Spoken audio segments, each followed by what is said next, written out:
ज्ञानतिमिरान्धस्य ज्ञानाञ्जनशलाकया चक्षुरुन्मिलितं येन तस्मै श्रीगुरवे नमः। श्रीचैतन्यमनोभीष्टं स्थापितं येन भूतले स्वयं रूपकदा माहिं ददाति सपदान्तिकम्।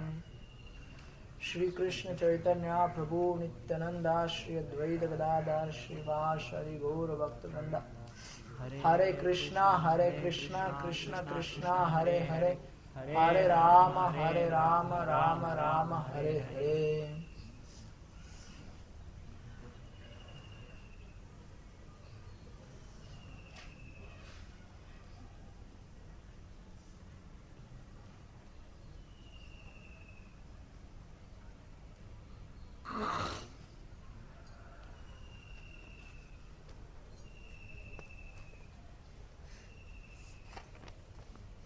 எத்தனை அத்தியாயம் நம்ம பார்த்துருக்கோம்?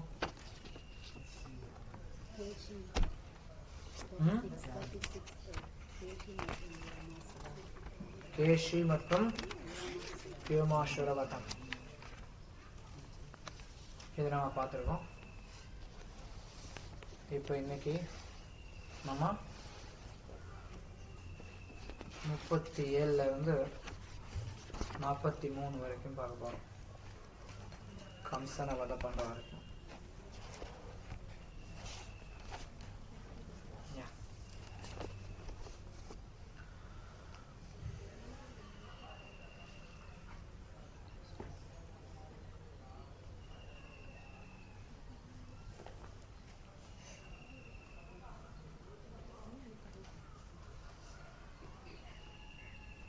கம்சன் அக்ரூரரை விருந்தாவனத்துக்கு போய் கிருஷ்ண பலராமரை கூட்டிட்டு வர சொல்லி அனுப்புறான். கிருஷ்ண பலராமர்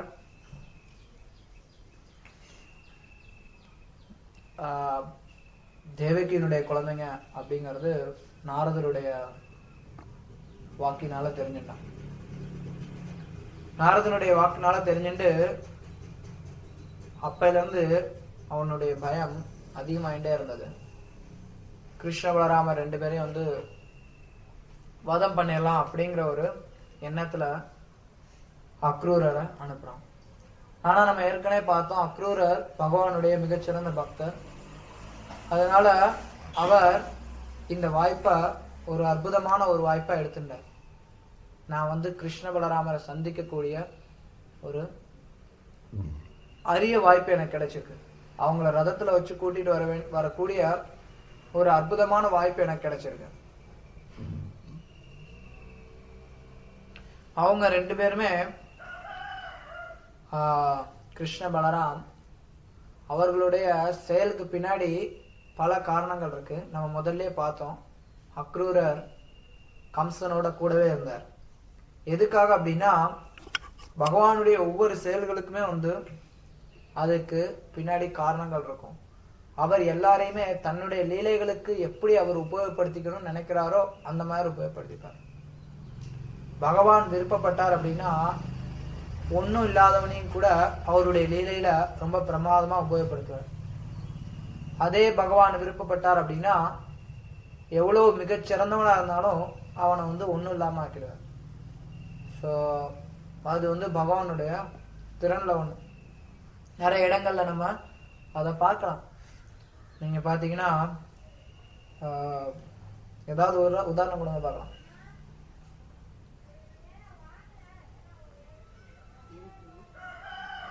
என்ன சொல்லணும், அது பலி மகாராஜ் பகவான் விருப்பப்பட்டார் அப்படின்னா எவ்வளவு பெரிய ஆளா இருந்தாலும் அவனை ஒன்னும் இல்லாம ஆக்கிடுவார். உதாரணம் பலி மகாராஜ். பலி மகாராஜ் ரொம்ப பெரிய சக்கரவர்த்தி. அவரை கண்டு எல்லா தேவர்கள்லாம் கூட பயப்படுவாங்க. அவ்வளவு பெரிய சக்கரவர்த்தி. ஆனா பகவான் ஒரு நொடி பொழுது கூட கிடையாது. என்ன சொல்லப்படுது அப்படின்னா, நான் ஏற்கனவே சொல்லியிருப்பேன், பலி மகாராஜ் வாமனருடைய கையில தண்ணி ஊத்துறார். அந்த தண்ணிய அவர் கீழே ஊத்துறார். இந்த தண்ணி கையில இருந்து ஒரு சின்ன குழந்தையோட கையில இருந்து தரையில படுறதுக்கு எவ்வளவு நேரம் ஆகுமோ அந்த நேரத்துக்குள்ளார அவர் மேலேயே பிரம்மலோகத்தையே தாண்டிட்டார் ஒரு அடியில. சோ அப்ப பகவானுடைய வேகத்தை நம்மளால கணக்கு போட முடியாது, யாராலுமே கணக்கு போட முடியாது. நொடி பொழுதோட ரொம்ப கம்மி. சோ பகவான் நினைச்சாருன்னா என்ன வேணாலும் பண்ணுங்க. அதே அவர் நினைச்சாருன்னா ஒண்ணும் இல்லாதவனையும் கூட, உனக்குவே பிரயோஜனம் இல்லாதவனையும் கூட தன்னோட லீலையில ரொம்ப வசதி காட்டுவார். உதாரணம் சுதா. அப்கோர்ஸ் வெளி தோற்றத்தில் நமக்கு ஒண்ணும் இல்லாதவங்களா நம்ம நினைக்கலாம். ஆனா சுதாமாவினுடைய சொத்து நம்மளால அளவு பண்ண முடியாது. துருவ மகாராஜ் பகவான் நினைச்ச எல்லாருக்கும் எது வேணாலும் கொடுப்பார். சோ இங்க அக்ரூரர் பகவானுடைய லீலையில ஒரு பகுதியா உபயோகப்படுத்தப்பட்டார். அக்ரூரரா கிருஷ்ணர் உபயோகப்படுத்தினார் தன்னுடைய லீலையில.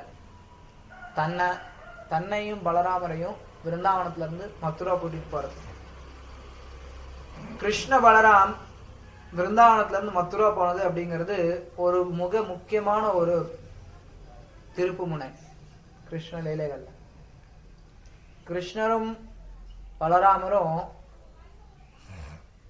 விருந்தாவனத்தை விட்டு மதுராவுக்கு போயிட்டாங்க இந்த லீலை முடிஞ்சது. ஆனா அவங்க விருந்தாவனத்தை விட்டு மதுராவுக்கு போனாங்களா?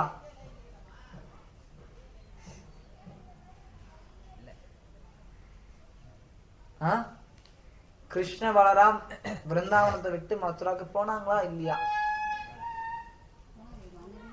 அங்க இருந்தா போனாங்க. ஆமா, அங்க இருந்தா போனாங்க.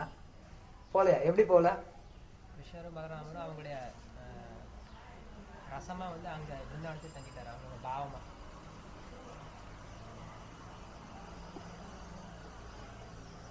எப்படி போல?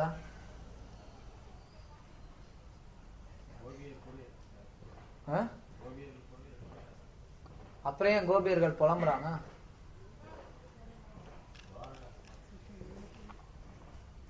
கிருஷ்ண பலராம் விருந்தாவனத்தை விட்டு போனாங்களா இல்லையா?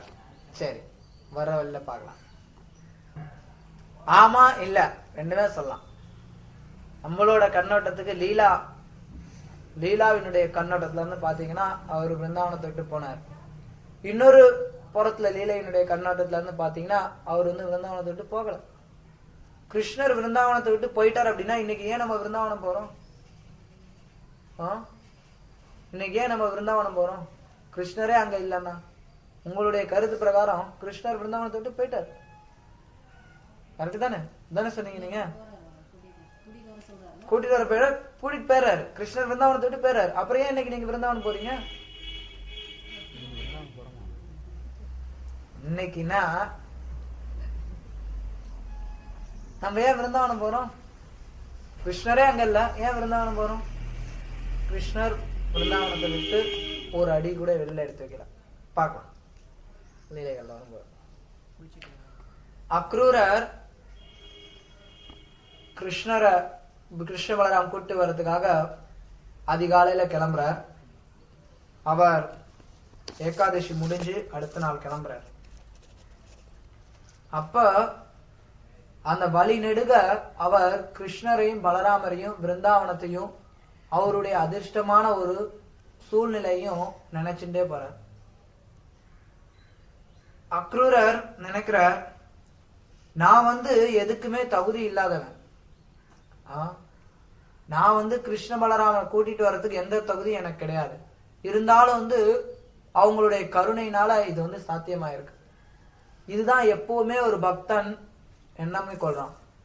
எல்லா ஒரு சூழ்நிலையுமே ஒரு பக்தன் ஏதாவது ஒரு வகையில பகவானுக்கு சேவை பண்ண முடிஞ்சதுன்னா அதுக்கு அந்த பக்தனுடைய நினைப்பு என்னன்னா, இது எல்லாமே கடவுளுடைய கருணையினால, கிருஷ்ணருடைய கருணையினாலதான் இது சாத்தியமாகுது.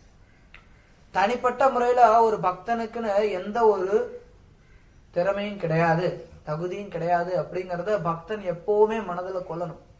அது உண்மையான விஷயம். அது ஏதோ பக்தன் ஏதோ கற்பனை பண்ணிக்கிறான், அப்படி அவனுக்கு எந்த தகுதியும் கிடையாதுன்னு கற்பனை பண்ணிக்கிறான்.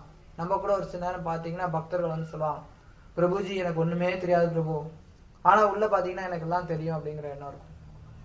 ஆனா உண்மையான பக்தனானவன் அதை உணர்றான். எனக்கு எதுவுமே தெரியாது, நான் என்னெல்லாம் ஏதாவது ஒரு சில கைங்கரியம் சேவை பண்ண முடிஞ்சது அப்படின்னா அது பகவானுடைய கருணையினாலதான் சாத்தியமாகுது அப்படிங்கறத எப்பவுமே ஒரு பக்தன் உணர்றான். ஸ்ரீல கிருஷ்ணதாஸ் கவிராஜ் கோஸ்வாமி சொல்றார், ஜகாய் மதாய் ஹொய்தே முனி சே பபிஷ்டா புரிஷேரே கீட்டா ஹொய்தே முனி சே லகிஷ்டா. ஜகாய் மதாய் பாவிகள் இருந்தாங்க, அவங்கள விட நான் ரொம்ப பாவம் செஞ்சவன். அது மட்டும் இல்லாம மலத்துல இருக்கக்கூடிய புழுவை விட நான் தாழ்ந்தவன்கிறார். அத அவர் ஏதோ நம்மளாம் சொல்ற மாதிரி சொல்லல. நம்மளாம் சும்மா வாயில சொல்லுவோம், பிரபு நானும் ரொம்ப தாழ்ந்த ஜீவன் பிரபு. ஆனா அந்த மாதிரி அவர் தாழ்ந்து அந்த மாதிரி வாயில சொல்ல கிடையாது. அவர் அதை உணர்றார். அதுதான் ஒரு தூய பக்தருக்குரிய இலக்கணம். அதே எண்ணத்தை இங்க அக்ரூரர் தாங்கி வர்றார். நான் தகுதி இல்லாதவன், ஆனா கிருஷ்ணருடைய கருணை இருந்ததுன்னா எல்லாமே சாத்தியமாகும். இதுவும் பக்தனுடைய ஒரு பாசிட்டிவ் சைன். ஒரு பக்தன், கிருஷ்ண பக்தன், நான் எதுக்குமே தகுதி கிடையாது அப்படிங்கறத எண்ணி அவன் ஒடுங்கி போயிடுறது கிடையாது. ஆனா அதே சமயத்துல பகவான் கிருஷ்ணருடைய கருணை இருந்ததுன்னா எல்லாமே சாத்தியமாகும் அப்படிங்கறதுல அவனுக்கு தீவிர நம்பிக்கை இருக்கு. அதுதான் சரணடைந்த ஒரு பக்தனுடைய லட்சணம். அனுகூல்யேஷ சங்கல்ப பிரதிகூல்யேஷ வர்ஜனம் ரக்ஷஷ்யாதிதி விஸ்வாசோ கோப்த்ருத்வே வர்ணம் ததா ஆத்ம நிக்ஷேப கற்பன்யே ஷத்விதா சரணாகதி. இந்த 6ம் சரணாகதியினுடைய லட்சணங்களா சொல்லப்படுது. அதுல ஒண்ணு கிருஷ்ண ரக்ஷதி விஸ்வாசோ, கிருஷ்ணர் என்ன எல்லா சமயத்தையும் ரட்சிப்பார் அப்படிங்கறதுல ஒரு பக்தன் தீவிர நம்பிக்கை கொண்டிருக்கான். முகம் கரோதி வாசாலம் பங்கும் லங்காயதி கிரிம் யத்கிருபாதமஹம் வந்தே ஸ்ரீகுரும் தீனதாரணம் பரமானந்த மாதவம். பகவான் கிருஷ்ணருடைய கருணையினால, குருவினுடைய கருணையினால ஒரு முடவன் கூட மலையேற முடியும், ஒரு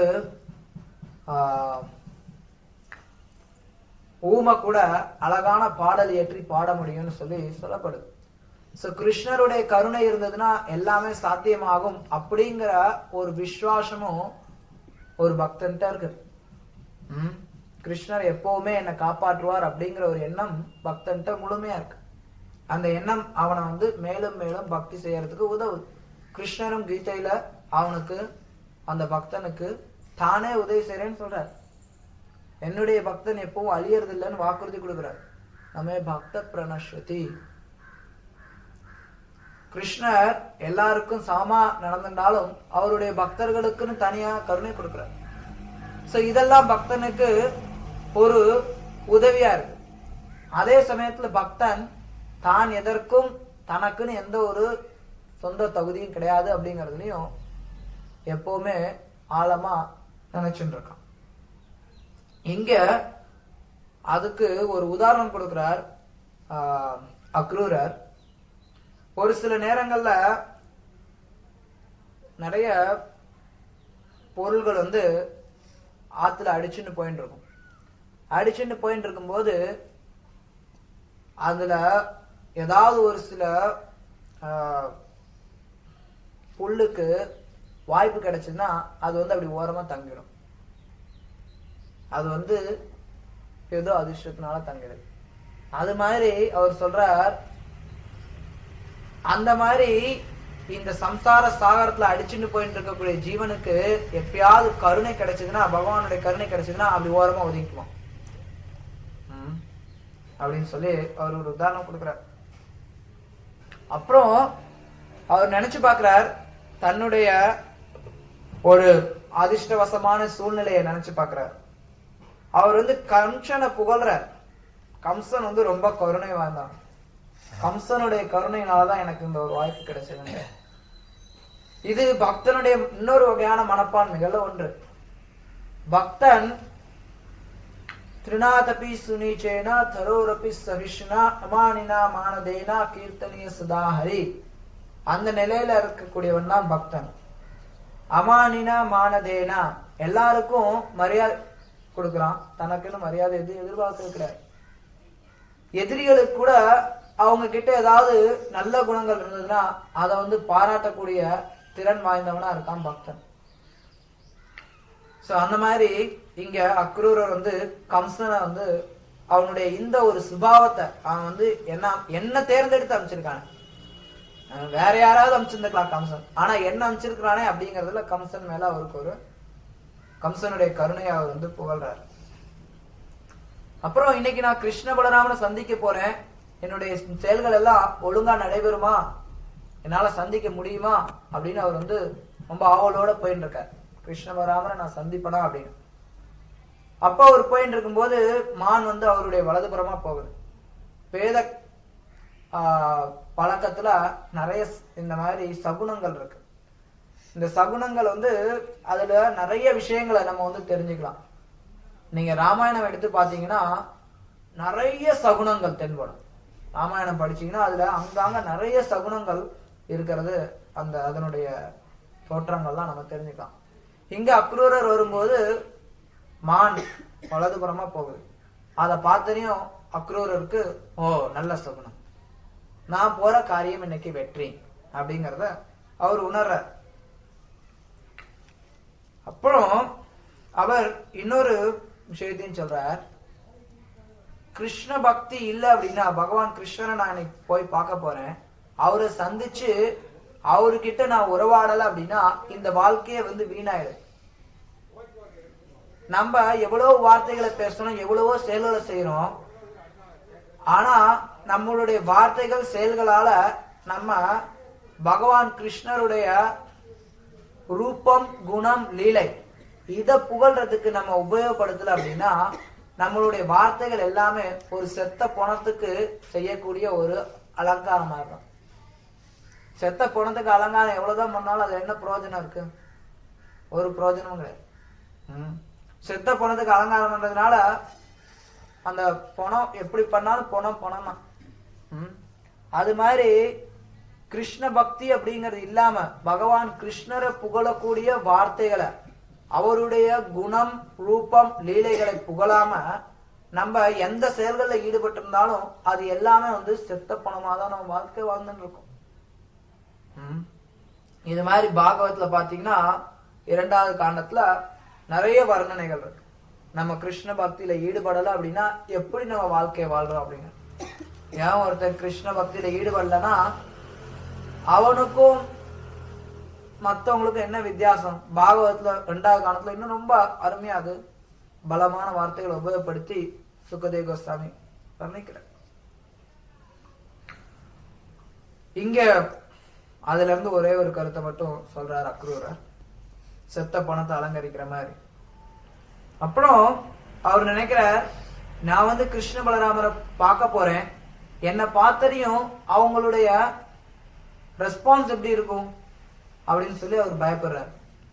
நான் ஒரு எதிரியினுடைய தூதுவனா போறேன், அவங்க என்னை எதிரியினுடைய தூதுவனா நினைச்சிருவாங்களா அப்படின்னு ஒரு நிமிஷம் யோசிக்கிறார். அப்புறம் யோசிக்கிறார், இல்ல இல்ல அதுக்கு சாத்தியம் கிடையாது. ஏன்னா கிருஷ்ணர் சாக்ஷாத் ஹரி பரமாத்மா உள்ளே இருக்கார். நான் வெளி தோற்றத்துல ஒரு எதிரியினுடைய தூதுவனா வந்தா கூட உண்மையில பார்த்தா நான் அவருடைய பக்தன் அப்படிங்கறத அவர் கண்டிப்பா உணர்ந்துருவார். ஏன்னா கிருஷ்ணரது உணர்வு கிருஷ்ணருக்கு தெரியாது எதுவும் கிடையாது. நம்ம கிருஷ்ணரை ஏமாத்த முடியாது. ஒரு சில நேரத்துல நம்ம ஊர் உலகத்துல எல்லாரையும் ஏமாத்திடலாம், ஆனா உள்ளே இருக்கிற பகவான் அவரை ஏமாத்த முடியாது. அவருக்கு தெரியும் நம்ம என்ன மாதிரி இருக்கோம் அப்படிங்கிறது. அதனாலதான் ஸ்ரீல பக்தி சித்தாந்த சரஸ்வதி டாக்கூர் அவர் சொல்றார், உள்ள ஒண்ணு வச்சுட்டு வெளியில வேஷம் போடாத அப்படிங்கிற. நீ வெளியில எப்படி வேணாலும் இருக்கலாம், அதுக்காக நம்ம உடனே நீங்க அப்புறம் எதுக்கு பிரபு நீங்க திலகம் போட சொல்றீங்க, அப்புறம் எதுக்கு நீங்க மீசையெல்லாம் எடுக்க சொல்றீங்க, அப்புறம் எதுக்கு நிறைய விதிமுறைகள்லாம் வெளி தோற்றத்துக்கு கொடுக்குறீங்க அப்படின்னு கேட்கலாம். வெளி தோற்றமும் ஒரு விதத்துல முக்கியம். ஆனா வெளி தோற்றத்தை மட்டும் வேஷம் போட்டு உள்ள மாறல அப்படின்னா அது பிரயோஜனம் கிடையாது. வெளி தோற்றத்தை மாத்தும் போது படிப்படியா உள் தோற்றமும் மாறும். உள் தோற்றத்தையும் மாத்தணும், அதுதான் முக்கியம். ஸ்ரீல பக்திசாந்த தாக்கூர் வெளி தோற்றத்துல பக்தனா வேஷம் போடுறத ரொம்ப கண்டிக்கிறார். இங்க அக்ரூரர் பாத்தீங்கன்னா வெளி தோற்றத்துல அவர் ஒரு எதிரியினுடைய தூதுவனா போறார் கிருஷ்ண பலராமரை சந்திக்கிறதுக்கு.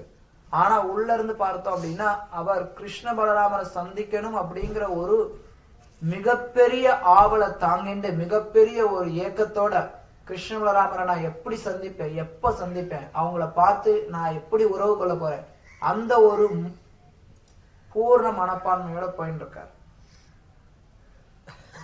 அவர் அப்படியே நினைச்சுட்டு போறார். போகும்போது சாயந்தரம் ஆயிடுது, சூரிய அஸ்தமனம் ஆயிடுது. சூரிய அஸ்தமனம் ஆனரையும் அவர் விருந்தாவனத்தை, சூரிய அஸ்தமனம் ஆக போற நேரத்துல அவர் விருந்தாவனத்தை சென்றடைகிறார். விருந்தாவனத்தை போனரையும் அங்க விருந்தாவனத்துடைய எல்லைக்கு வந்தரையுமே அங்க கிருஷ்ணருடைய அடிச்சோடுகள் தெரியுது, பாதச்சோடுகள் தெரியுது. கிருஷ்ணருடைய பாதத்துக்குன்னு ஒரு சில லட்சணங்கள்லாம் இருக்கு, அதுல ஒரு சில குறிப்புகள்லாம் இருக்கு. அத பாக்குறாரு. பார்த்தரையும் உடனே அவர் தெரிஞ்சுக்கிறார் இது கிருஷ்ணருடைய பாதச்சோடுகள். உடனே அவர் தன்னுடைய ரதத்துல இருந்து கீழே இறங்கி விருந்தாவனத்துக்கு சாஷ்டாங்கமா நமஸ்காரம் பண்ணிட்டு அந்த கிருஷ்ணருடைய பாதச்சோடுகள்ல உருள்றார். இது எப்படி பிருந்தாவனத்துக்கு ஒருத்தர் போகணும் அப்படிங்கறத அக்ரூரர் சொல்லி தரார். வேற சாப்டர் முடிஞ்சு அதை பத்தி எக்ஸ்பிளைன் பண்ணலாம். அவருக்கு கிருஷ்ணருடைய பாதச்சோடுகளை பார்த்தரையும் உடனே பரவச நிலைகள் பெருக்கெடுத்து ஓடு. அவரால் அவருடைய மனதை கட்டுப்படுத்த முடியல. அவருக்கு மயிர் கூச்சரி. அவர் ஆனந்தத்துல அவரால் என்ன பண்றோன்னு தெரியல. கை கால் தான் உதறுது. அவர் உருள்ற அந்த மணல்ல உருள்றார் கிருஷ்ண பலராமருடைய பாதச்சோடுகள்ல. இதுதான் ஒருத்தர் பிருந்தாவனத்துக்கு எப்படி போகணும் அப்படிங்கிறதுக்கு ஒரு மிகச்சிறந்த உதாரணம். இது பிருந்தாவனம் மட்டும் கிடையாது, எந்த ஒரு புனித ஸ்தலத்துக்கு நம்ம யாத்திரை போனாலும், பிருந்தாவனம், மாயாப்பூர், துவாரகா, மதுரா, இது மாதிரி எங்க நம்ம புனித ஸ்தலத்துக்கு யாத்திரை போனாலும் நம்மளுடைய தியானம் இப்படித்தான் இருக்கணும். நம்ம எல்லாரும் கூடிய மட்டும் அக்ரூரரை பின்பற்றுறதுக்கு முயற்சி பண்ணணும். பக்தி அப்படின்னா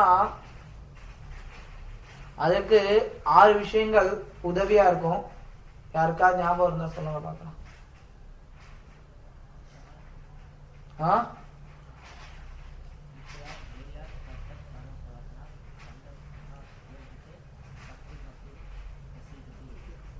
सहा निश्चयात् धैर्यात् तत्तत् कर्म प्रवर्तनात् संगत त्यागो सुतो वृत्ति सद्बीर भक्ति प्रसिद्ध्यति. இதுல நான் சொன்னது எதுக்கு பொருந்தது? ஆறுக்கும் அர்த்தம் தெரியுமா? ஆறு என்னன்னு சொல்ல தெரியுமா? தத்தத் கர்ம பிரவர்த்தனா. முந்தைய ஆச்சாரியர்களை கடைபிடிக்கிறது. ஆச்சாரியர்கள் அப்படின்னா அக்ரூரை போன்ற பக்தர்களும் உள்ளடக்கம். அக்ரூரர் எப்படி இந்த பயணத்தை மேற்கொண்டாரோ அதை நம்ம பின்பற்றதுக்கு முயற்சி பண்ணணும்.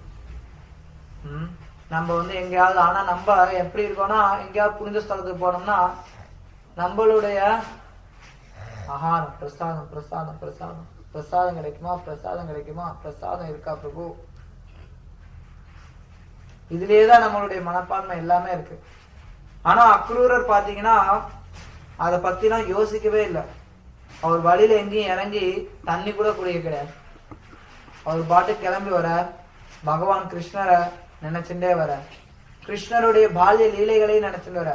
அவருக்கு எப்படி தெரியும்? அவர் பல லீலைகளை நினைச்சுட்டு வர. கோபியர்கள் எல்லாம் இங்க இருப்பாங்க, அவங்களெல்லாம் நான் பார்க்கலாம், கிருஷ்ணருக்கு பிரியமானவர்கள்லாம் இருக்கிறாங்க அப்படின்னு அவர் பகவானை நினைச்சுட்டே வர. இதுதான் ஒரு புனித ஸ்தலத்துக்கு நம்ம போறதுக்கு அழகான ஒரு முறை.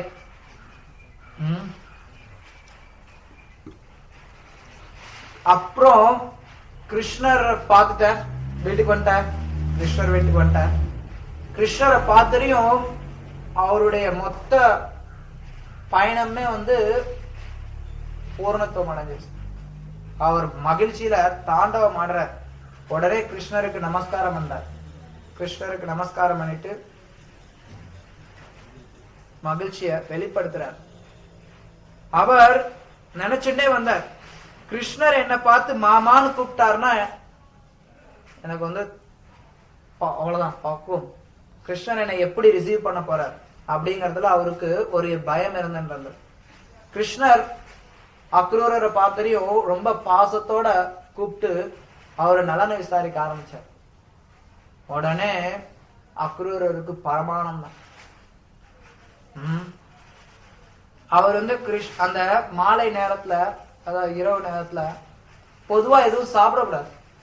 அந்த நேரத்துல அந்த நாள்ல சாப்பிடக்கூடாது. ஆனா கிருஷ்ணரும் பலராமனும் சேர்த்து அவருக்கு கொஞ்சம்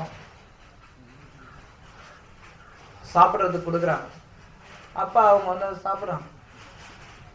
இது ஒரு முறையில ஒண்ணு.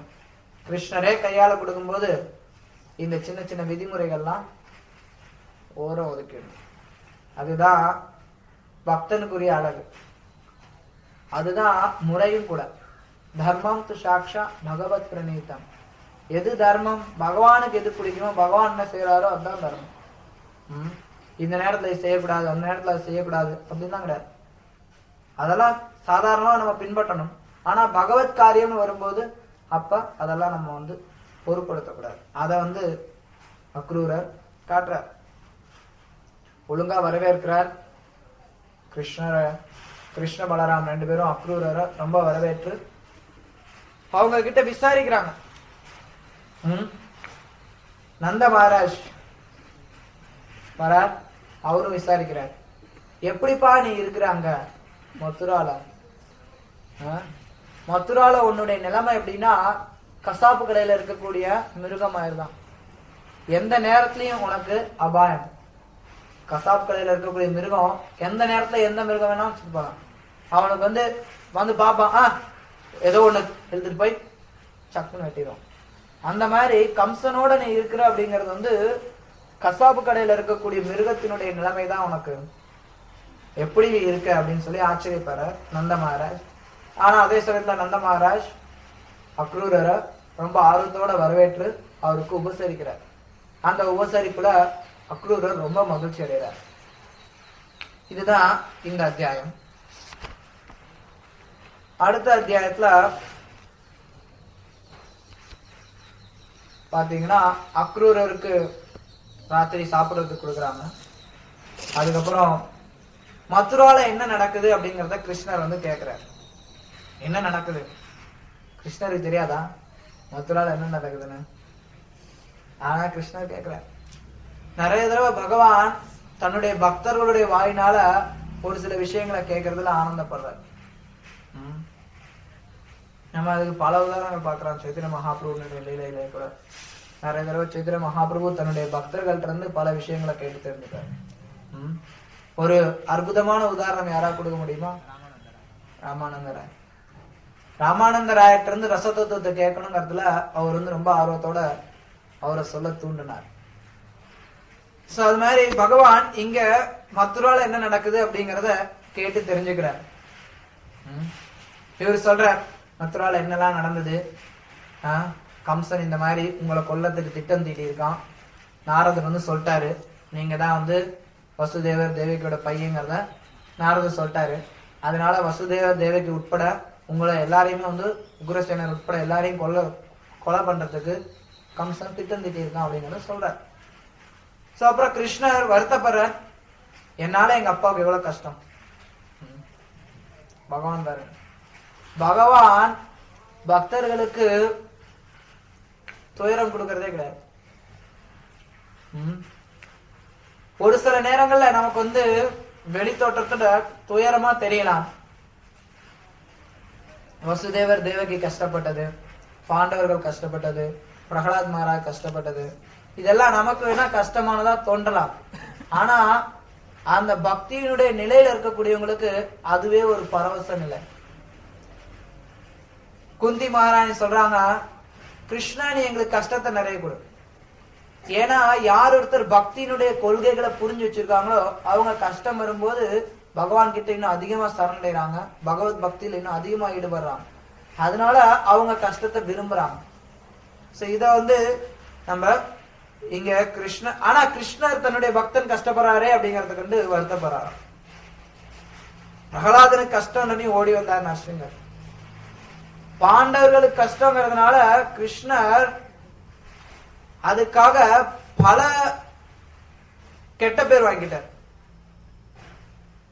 வெளி மக்களுக்கு பக்தர்கள் அதை ரசிக்கிறாங்க. எப்படி பகவான் தன்னுடைய பக்தர்களை காப்பாத்துறதுக்காக என்னெல்லாம் காரியம் பண்றாரு பாரு அப்படிங்கறத பகவானுடைய பக்தர்கள் ரசிக்கிறாங்க. ஆனா முட்டாள்கள் அதை புரிஞ்சுக்க முடியாதவங்க அதை பார்த்து சிரிப்பாங்க, இல்ல கிருஷ்ணரை திட்டுவாங்க. நம்ம நிறைய தடவை பார்த்திருக்கோம்.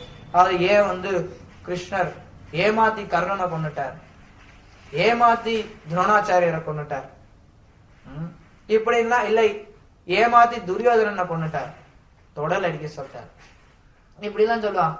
ஆனா இது எல்லாத்துக்கும் பின்னாடி ஒரே காரணம் என்னன்னா கிருஷ்ணர் பாண்டவர்களுக்கு சப்போர்ட் பண்ணார். ஆமா, அப்புறம் எப்படி கிருஷ்ணர் பாரபட்சம் இல்லாதவர்? ஆமா, கிருஷ்ணர் பாரபட்சம் இல்லாதவர் தான். அது நம்ம ஏற்கனவே பல வகுப்புகள்ல பார்த்திருக்கோம். எப்படி கிருஷ்ணர் பாரபட்சம் இல்லாதவர், அதே சமயத்துல தன்னுடைய பக்தர்களுக்கு சிறப்பு கருணை காட்டுறார் அப்படிங்கறத. இங்க அதே மாதிரி தேவகி வசுதேவர் வெளித்தோட்டத்துல கஷ்டப்படுற மாதிரி தெரிஞ்சா கூட உண்மையில அவங்க பகவானுடைய சேவையில ஈடுபட்டு இருக்காங்க. ஆனா பகவான் அதுக்காக வருத்தப்படுறாரு, என்னால எங்க அப்பா அம்மா இவ்வளவு கஷ்டப்படுறாங்களே அப்படிங்கறத எனக்கு கேக்குறாரு. சோ அப்புறம் அக்ரூரர் இதெல்லாம் சொல்லிடுறாருல என்னென்ன திட்டம் தீட்டி வச்சிருக்கா அப்படிங்கறத.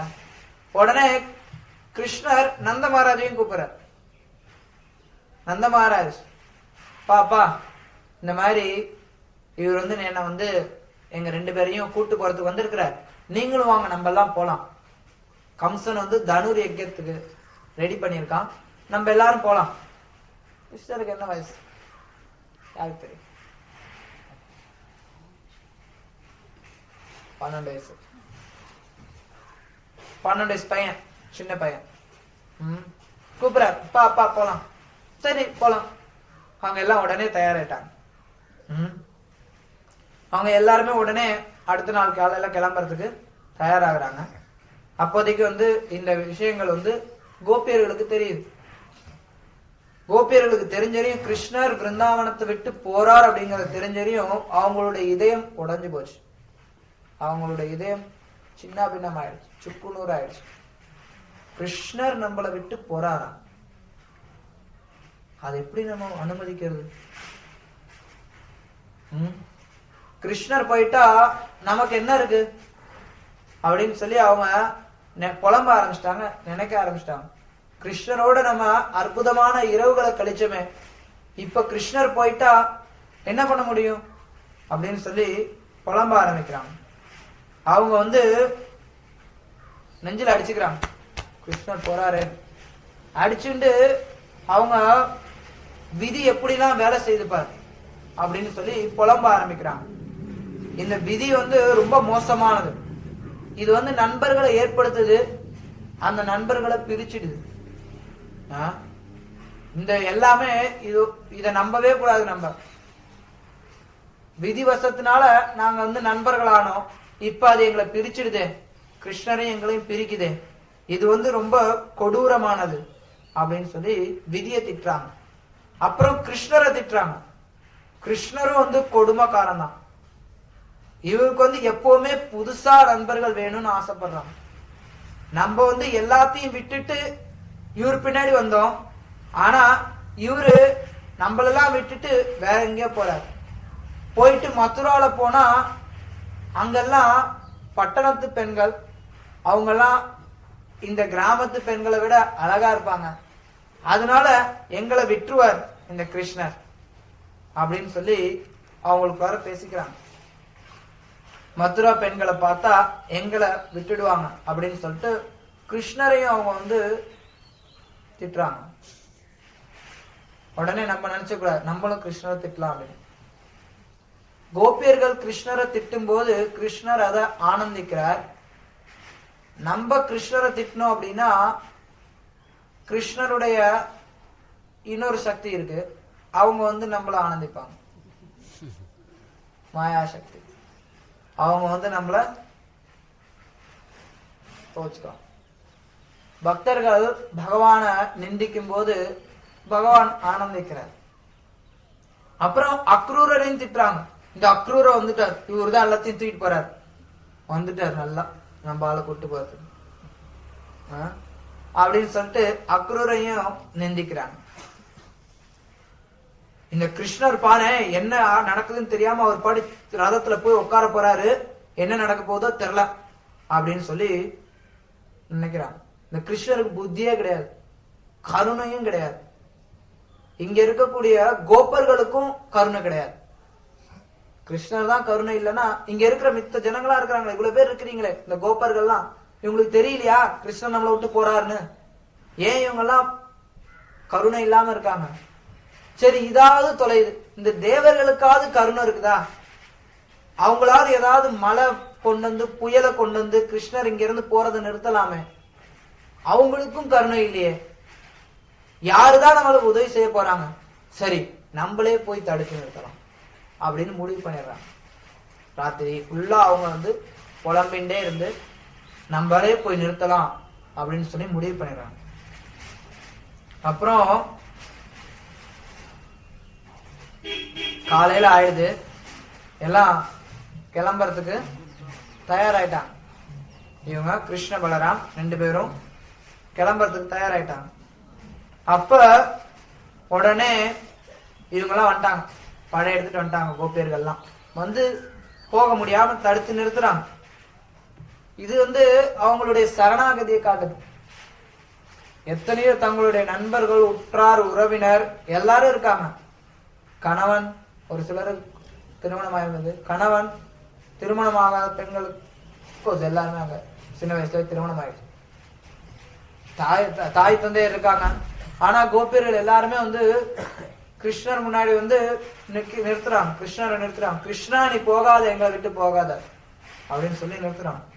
இது சரணாகதியினுடைய மிக உயர்ந்த ஒரு நிலை.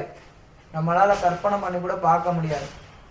எல்லா விதமான சமுதாய பழக்கத்தையும் விட்டுட்டு எல்லா விதமான அவமானத்தையும் தாங்கிண்டு கிருஷ்ணரை நிறுத்த வராங்க.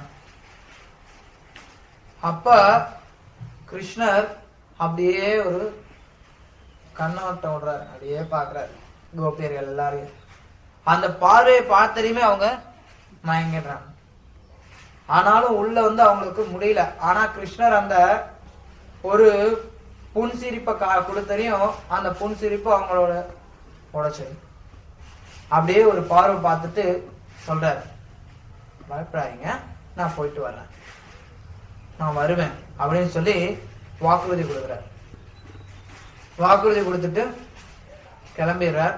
கோபியர்கள் அப்படியே செத்த போன மாதிரி அப்படியே பார்த்துட்டே இருக்கிறாங்க கிருஷ்ணர் போறது. கிருஷ்ணர் போய் அந்த மாட்டு வண்டிகள் எல்லாம் போய் அந்த கொடிய பார்த்துட்டே இருக்காங்க. அந்த தூசியும் பார்த்துட்டே இருக்காங்க. கடைசி நேரம் வரைக்கும் வச்சகன் வாங்காம அந்த வலிமேல் தங்களுடைய வெளியை வச்சு அனுப்பிச்சு விடுறாங்க, வழி அனுப்பி விடுறாங்க கிருஷ்ணரை, பலராமரை. இப்படி கிளம்பி விருந்தாவனத்தை விட்டு கிருஷ்ணர் மதுராவுக்கு போயிட்டார். இப்ப கிருஷ்ணர் பொதுவா இதுக்கப்புறம் விருந்தாவனத்துக்கு திரும்பி வந்தாரா? Let us take external லீலா. கிருஷ்ணனுடைய லீலை பிரகாரம் அவர் விருந்தாவனத்துக்கு திரும்பி வந்தாரா? கிருஷ்ணாவுக்கு ஃபுல்லா யார் படிச்சு பார்த்தது?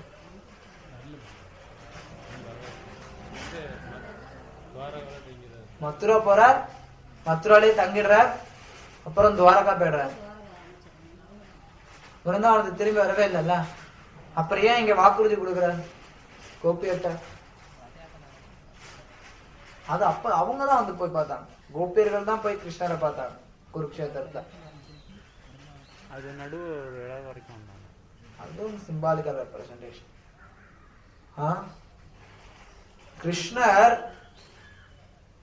கிருஷ்ணர் வந்து எப்பவுமே வாக்குறுதி கொடுத்தாருன்னா நிறைவேற்ற மாட்டார் தெரியும், அது வந்து வேறவங்களுக்கு. ஆனா பக்தர்கிட்ட ஏதாவது கொடுத்தாருன்னா எப்படி எப்பாடுபட்டாலும் நிறைவேற்றிடுவார். பக்தனுக்கு ஒரு வார்த்தை சொல்லிட்டாருன்னா, அப்படி இருக்கும்போது கோபியர்கிட்ட சொன்ன அந்த வார்த்தை எப்படி அவர் வந்து மீறி இருப்பார்? எப்படி அவர் மீறலாம்?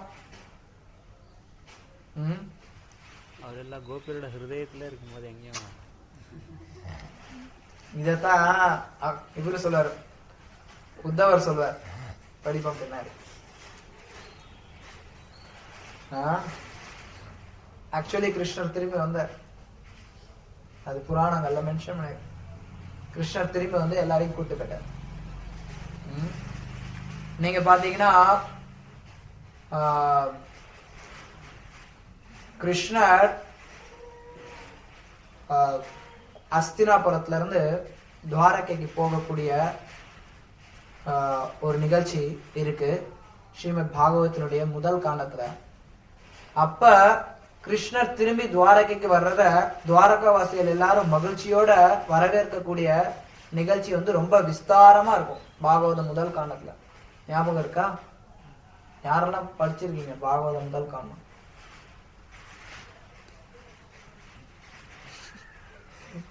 ஞாபகம் இருக்கா? அதுல ஒரு இடத்துல வரும், துவாரகாவாசிகள் சொல்லுவாங்க, அதான் அந்த இடத்துல சொல்லப்படும், கிருஷ்ணர் துவாரகாவாசிகளை விட்டுட்டு மதுராவுக்கு, விருந்தாவனத்துக்கு, ஹஸ்தினாபுரத்துக்கு போயிட்டு வரும்போதெல்லாம் இவங்க இப்படிதான் வரவேற்பாங்க. அப்ப அதுல இருந்தே தெரியுது கிருஷ்ணர் விருந்தாவனத்துக்கு போனார். அது மட்டும் இல்லாம புராணங்கள்லயும் இந்த இன்சிடென்ட் வந்து கொடுக்கப்பட்டது. அதனால கிருஷ்ணர் வந்து தன்னுடைய பக்தர்களுக்கு எந்த ஒரு வாக்குறுதி கொடுத்தாலும் அதை கண்டிப்பா நிறைவேற்றுவார், நிறைவேற்றாம இருக்க போறது கிடையாது. ஆனா பொதுவா அது எல்லாருக்கும் தெரியாது, கிருஷ்ணர் வந்து மறுபடியும் வந்து கோபியர்களை கூட்டு போனார். ஆனா கோபியர்கள்ட்ட கிருஷ்ணர் வந்து வாக்குறுதி கொடுத்தார், அதை அவர் நிறைவேற்றினார். அதுக்கப்புறம் அப்படியே போயிட்டு இருக்காங்க, விருந்தாவனத்தை தாண்ட போறாங்க. அங்க யமுனை கரை இருக்கு, யமுனையில குளிக்கலாம் அப்படின்னு சொல்லி முடிவு பண்றாங்க. முதல்ல கிருஷ்ண பலராம் 2 பேரும் போய் யமுனை நதியில குளிக்கிறாங்க. அப்படி யமுனை நதியில குளிச்சுட்டு அவங்க வந்து ரதத்துல உட்கார்ந்துட்டு அக்ரூரரை போய், அக்ரூரா போய் நீங்க போய் குளிச்சுட்டு வாங்க அப்படின்னு சொல்லி அனுப்புறாங்க. அப்படி போகும்போது அக்ரூரர் போய் அங்க போய் பாக்குறார், நதியில பார்த்தா கிருஷ்ண பலராம் இருக்காங்க. என்னது, ரதத்துல தானே உட்கார வச்சுட்டு வந்தேன், இங்க எப்படி இருக்கிறாங்க அப்படிங்கறத பாக்குறாரு. அப்புறம் திரும்பி வந்து ரதத்துல பாக்குற, ரதத்திலயும் உட்கார்ந்துருக்காங்க கிருஷ்ண பலராம். திரும்பி அங்க போய் பாக்குறார், அங்க போய் பார்த்தா கிருஷ்ண பலராமருக்கு பதிலா விஷ்ணுவும் சேஷனையும் பாக்குறார். அப்புறம் வைகுண்ட லோகம் மொத்தத்தையும் அவர் பாக்குறார். வைகுண்ட லோகத்தை பகவான் அவருக்கு காட்டுறார். இது ஒரு விதத்துல நம்ம புரிஞ்சுக்கலாம். இன்னொன்னு என்னன்னா, விருந்தாவனத்தை விட்டு போகும்போது விருந்தாவன கிருஷ்ணர் விருந்தாவனத்தை விட்டு ஒரு அடி கூட எடுத்து வைக்கிறார். கிருஷ்ணர் நித்தியமா இருக்கார் விருந்தாவன தாமத்துல. கிருஷ்ணர் கிருஷ்ணர் தான், அதுல எந்த வித்தியாசமும் கிடையாது. அவர் அவருடைய தாமம் கோலோகம், அதுல 3 பிரிவுகள் இருக்கு, விருந்தாவனம், மதுரா, துவாரகா. 3 இடங்கள்லயுமே வந்து கிருஷ்ணர் இருக்கார் எப்பவுமே. கிருஷ்ணர் எப்பவுமே விருந்தாவனத்துல இருக்கார், கிருஷ்ணர் எப்பவுமே மதுரால இருக்கார், எப்பவுமே துவாரகாலையும் இருக்கார். விருந்தாவனத்துல இருக்கக்கூடிய கிருஷ்ணருக்கும் துவாரகால இருக்கக்கூடிய கிருஷ்ணருக்கும் வித்தியாசம் கொஞ்சம் இருக்கு அவருடைய செயல்கள்ல. துவாரகால இருக்க கிருஷ்ணருக்கு 4 கை இருக்கும், விருந்தாவனத்துல இருக்கக்கூடிய கிருஷ்ணருக்கு 2 கை இருக்கும். துவாரகால இருக்க கிருஷ்ணர் சங்கு சக்கர கதா பத்மம் வச்சிருப்பார், விருந்தாவனத்துல இருக்கக்கூடிய கிருஷ்ணர் உள்ளாங்கல வச்சிருப்பார். சோ விருந்தாவன கிருஷ்ணர் விருந்தாவனத்தை விட்டு வெளியில போறதே கிடையாது. சோ இந்த யமுனையில குளிச்சதுக்கு அப்புறம் அதோட விருந்தாவன கிருஷ்ணர் முடிஞ்சு போயிட்டார். அவருடைய லீலா சகாப்தம் முடிச்சிட்டார். அதுக்கப்புறம் அவருடைய அடுத்த எக்ஸ்பான்ஷன்ஸ் தான் போகுது. மத்த லீலைகளை செயல்படுத்துறார் கிருஷ்ணர். இது அந்தரங்க விஷயங்கள், பொதுவா ஜனங்களுக்கு தெரியக்கூடிய விஷயங்கள் கிடையாது. இதை புரிஞ்சுக்கிறதும் கொஞ்சம் கஷ்டமானதுதான். உங்களுக்கு நான் ஒரு சின்ன இன்ஃபர்மேஷன் தான் கொடுத்துருக்கேன். காலப்போக்குல நிறைய நீங்க படிக்கும்போது இதை நீங்க புரிஞ்சுப்பீங்க, எப்படி விருந்தாவன கிருஷ்ணன் செயல்படுறாரு அப்படிங்கறத. இப்ப ஒரு சின்ன இன்ஃபர்மேஷன் மட்டும் நான் கொடுத்துருக்கேன். இப்படி கிருஷ்ண பலராம் ரெண்டு பேரும் விஷ்ணுவாகவும் சேஷனாகவும் மாறிடுறாங்க. அக்ரூரர் பயங்கரமா ஆச்சரியப்பட்டு தன்னுடைய நிலைய எனக்கு இப்படி ஒரு வாய்ப்பு கொடுத்திருக்காரே கிருஷ்ணன் அப்படிங்கறத நினைச்சிட்டு பிரார்த்தனைகளை ஆரம்பிக்கிறார். அந்த பிரார்த்தனைகள் தான் அடுத்த அத்தியாயம். அவர் சொல்ற அக்ரூருடைய பிரார்த்தனைகள் ரொம்ப அற்புதமான பிரார்த்தனைகள். 4 பக்கம் தான் இருக்கு, ஆனா ரொம்ப அற்புதமான பிரார்த்தனைகள். அவர் சொல்ற, நீதான் எல்லா காரணங்களுக்கும் காரணமானவர், பரமாத்மாவா நீதான் இருக்க. நீங்க உங்களுடைய விருப்பத்தின் பேர்ல இந்த உலகத்துல தோன்றீங்க, உங்களுடைய விருப்பத்தின் பேர்ல இந்த உலகத்துல செயல்படுறீங்க. கிருஷ்ணர் யாருக்கும் எதற்கும் கட்டுப்பட்டவர் கிடையாது. அவர் பூரண சுதந்திரம் உடையவர். அவர் அவருடைய விருப்பத்தின் பேர்ல இந்த உலகத்துல வரார். அவர் நம்மளை போல ஜட இயற்கையை தாங்கி வர கிடையாது. நிறைய பேர் முட்டா பசங்க நினைச்சுப்பாங்க, கிருஷ்ணர் இந்த உலகத்துக்கு வரும்போது அவர் பௌதிக இயற்கையை தாங்கி வரார் அப்படின்னு. அதனாலதான் கிருஷ்ணரே கீதையில சொல்றார், இத்தகைய நபர்கள் எல்லாம் முட்டாள்கள். யாருக்கு தெரியும் ஸ்லோகா? கை தூக்கணும்.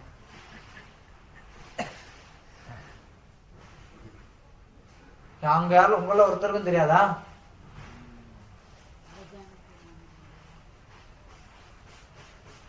ஓகே, ஆரம்பிக்கிறோம்.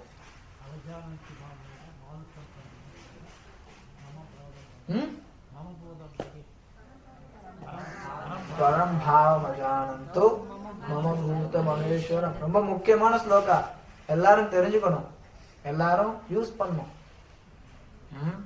அவஜானந்தி மாமூடா மானுஷீம் தனமாஸ்ருதம் பரம் பாவம் அஜானந்தோ மம பூத மகேஸ்வரம்.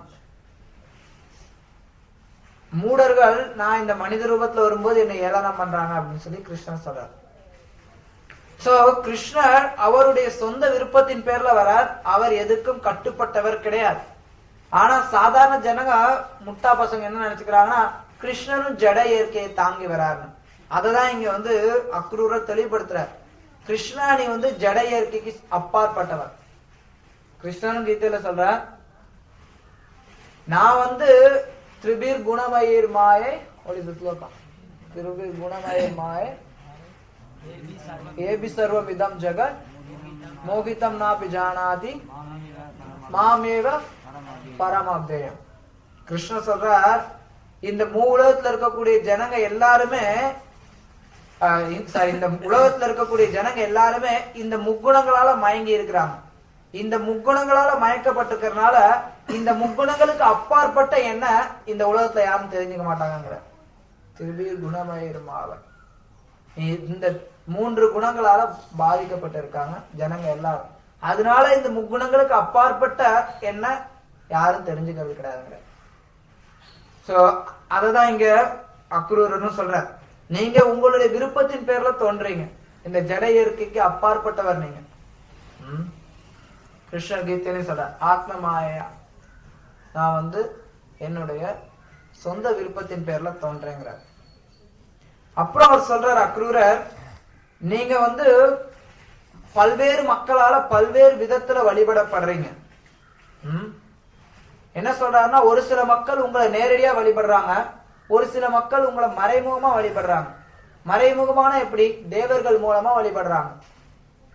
கிருஷ்ணரும் கீதையில சொல்றார், அவிதி பூர்வகம்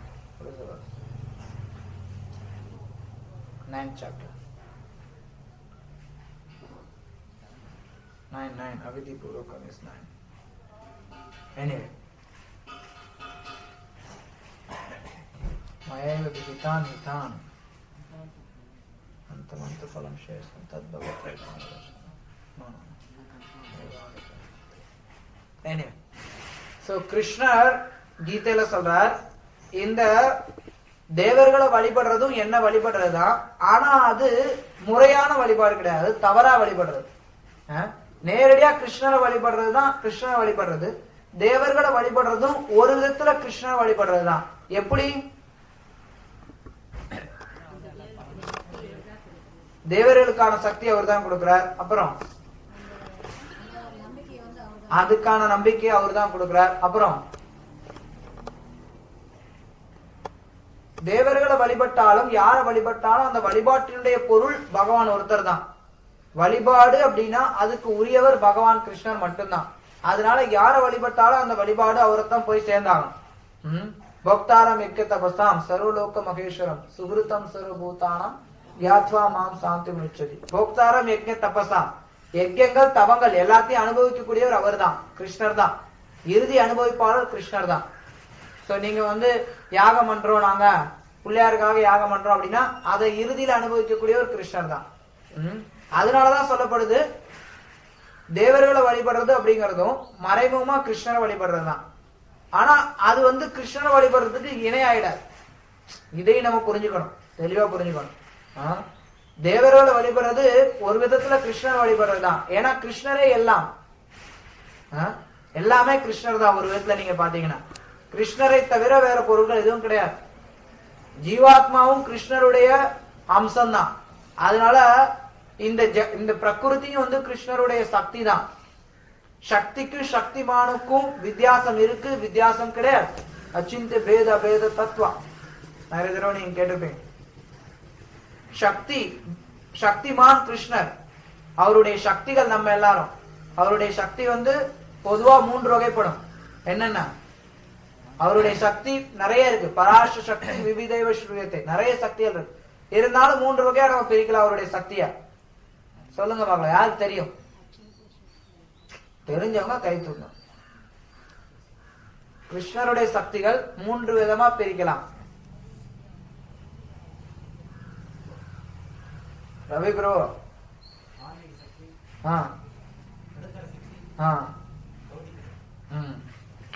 அந்தரங்க சக்தி, பகிரங்க சக்தி, தட்டஸ்த சக்தி. பகவானுடைய ஆன்மீக சக்தி, அப்புறம் அவருடைய ஜட சக்தி, அப்புறம் தடஸ்த சக்தி, அதாவது ஜீவாத்மாக்கள். இது எல்லாமே பகவானுடைய சக்தி. இந்த சக்திக்கும் சக்திமானான பகவானுக்கும் ஒரு விதத்துல வித்தியாசம் கிடையாது. ஆனா வித்தியாசமும் இருக்கு. இதுதான் பேத அபேத தத்துவம் சைத்தன்ய மகாபிரபு கொடுத்தார். அது பிரகாரம் பாத்தீங்கன்னா தேவர்கள் வழிபடுறது அப்படிங்கிறது கிருஷ்ணரை வழிபடுறதுக்கு சமம் கிடையாது. ஆனா அதே சமயத்துல தேவர்களை வழிபட்டாலும் அது ஒரு விதத்துல கிருஷ்ணரை வழிபடுறது மாதிரி தான். அதுக்கு ஒரு உதாரணம் கொடுக்கிறார். ஆனா தேவர்களை வழிபடுறது அப்படிங்கிறது ஒரு சில நேரத்துல ஒண்ணு அடையலாம், ஒரு சில நேரத்துல ஒண்ணு அடையாமலும் போகலாம். தேவர்களை வழிபடுறவங்க படிப்படியா தூய்மை அடைஞ்சு, எதுக்காக தேவர்களை பற்றிய வழிபாடு வேதங்களை கொடுக்கப்பட்டிருக்கு அப்படின்னா மக்கள் அதன் மூலமா படிப்படியா தூய்மை அடைஞ்சு கிருஷ்ணருடைய வழிபாட்டு முறைக்கு வருவாங்க. அதுக்காக தான் தேவர்களுடைய பற்றிய வழிபாடு வேதங்கள்ல சிபாரிசு செய்யப்படுது. ஆனா இங்க அக்ரூர் என்ன சொல்றாரு அப்படின்னா, அப்படி தேவர்களை வழிபடுறவங்க பகவான் கிருஷ்ணரை வந்தடைவாங்க அப்படிங்கிறது உத்தரவாதம் கிடையாது. நம்மளும் பாக்குறோம், எத்தனையோ பேர் தேவர்களை வழிபடுறவங்க அதுலயே ஸ்டக் ஆயிடுறாங்க. அதனாலதான் அதுவும் குறிப்பா கலியுகத்துல தேவர்களை வழிபடுறவங்களுக்கு ஞானம் கொடுக்கறதுக்கு யாரும் கிடையாது. அவங்க என்ன நினைச்சுக்கிறாங்க, தேவர்களே பெரியவங்க நினைச்சுக்கிறாங்க. நீங்க வேத சாஸ்திரத்துல பாத்தீங்கன்னா எல்லாருக்கும் தெரியும், இந்திரனை வழிபடுறவனா இருந்தாலும் சரி, எந்த தேவரை வழிபடுறாங்கனாலும் சரி, யஜ்ஞ புருஷர் விஷ்ணு தான் அப்படிங்கிறது எல்லாருக்கும் தெரியும். விஷ்ணுதான் முழுமுதற் கடவுள் அப்படிங்கிறது வேதங்கள்ல பொதுவா எல்லாருக்குமே தெரியும், வேதங்களை பின்பற்றிட்டு இருந்தவங்களுக்கு. ஆனா இன்னைக்கு பாத்தீங்கன்னா அது தெரியறது இல்ல. அதனால இன்னைக்கு இருக்கிறவங்க யாரும், இன்னைக்கு உண்மையில யாரும் தேவர்களை வழிபடுறதே கிடையாது. உண்மையான தேவர்களை வழிபாட்டுங்கிறது போயிடுச்சு. அதெல்லாம் இன்னைக்கெல்லாம் சும்மா படம் காட்டிட்டு இருக்கிறது தான். தேவர்களை எப்படி வழிபடுறதுன்னு இன்னைக்கு இருக்க ஜனங்களுக்கு தெரியாது. ஆனா முறையா தேவர்களை வேதங்களை சொல்லியிருக்கபடி வழிபட்டா அவங்க விஷ்ணு கிட்ட வர்றதுக்கு வாய்ப்புகள் அதிகமா இருக்கு. ஆனா அது கூட உத்தரவாதம் கிடையாதுங்கிறார் அக்ரூரர். அதுக்கு ஒரு உதாரணம் கொடுக்கிறார். நதிகள் எல்லாம் கடலை நோக்கி தான் போகுது, ஆனா ஒரு சில நதி கடல் பக்கம் போவாதே. எல்லா நதியும் கடலை போய் சேர்ந்துரும் நம்ம உறுதியா சொல்ல முடியுமா? கிடையாது. எத்தனையோ நதி நடுவுல நின்று போயிடுது. அது மாதிரி தேவர்களை வழிபடுறவங்க முறைப்படி வழிபட்டா கூட பகவானே உன்னை சேருவாங்களா அப்படிங்கிறது தெரியாது அப்படிங்கிற. அப்புறம் உங்களுடைய அவதாரங்கள் எண்ணிலடங்காதவை. மக்களுக்கு நலனை கொடுக்கறதுக்காக நீங்க பல்வேறு அவதாரங்களை எடுத்து வர்றீங்க அப்படின்னு சொல்லிட்டு ஒவ்வொரு அவதாரங்களா அவர் போற்ற ஆரம்பிக்கிறார். பகவானுடைய பல்வேறு அவதாரங்களை அவர் போற்றார். எப்படி நீங்க இந்த ஜட உலகத்துல பக்தர்களை காப்பாத்துறீங்க. மச்ச Avatar, Kurma Avatar, Narasinga Avatar, இது எல்லாத்தையும் அவர் புகழ்றார். எல்லா அவதாரங்களையும் அவர் புகழ்றார். புகழ்ந்துட்டு சொல்ற, பகவானே நான் உங்ககிட்ட சரணடைஞ்ச ஆத்மா, எனக்கு நீங்க பாதுகாப்பு கொடுங்க அப்படின்னு சொல்லி அவர் வேண்டார். இதுதான் அக்ரூரருடைய பிரார்த்தனை சுருக்கமா. அப்புறம் இந்த பிரார்த்தனைகள் முடிஞ்சவரையும் அந்த காட்சி மறைஞ்சிடுது.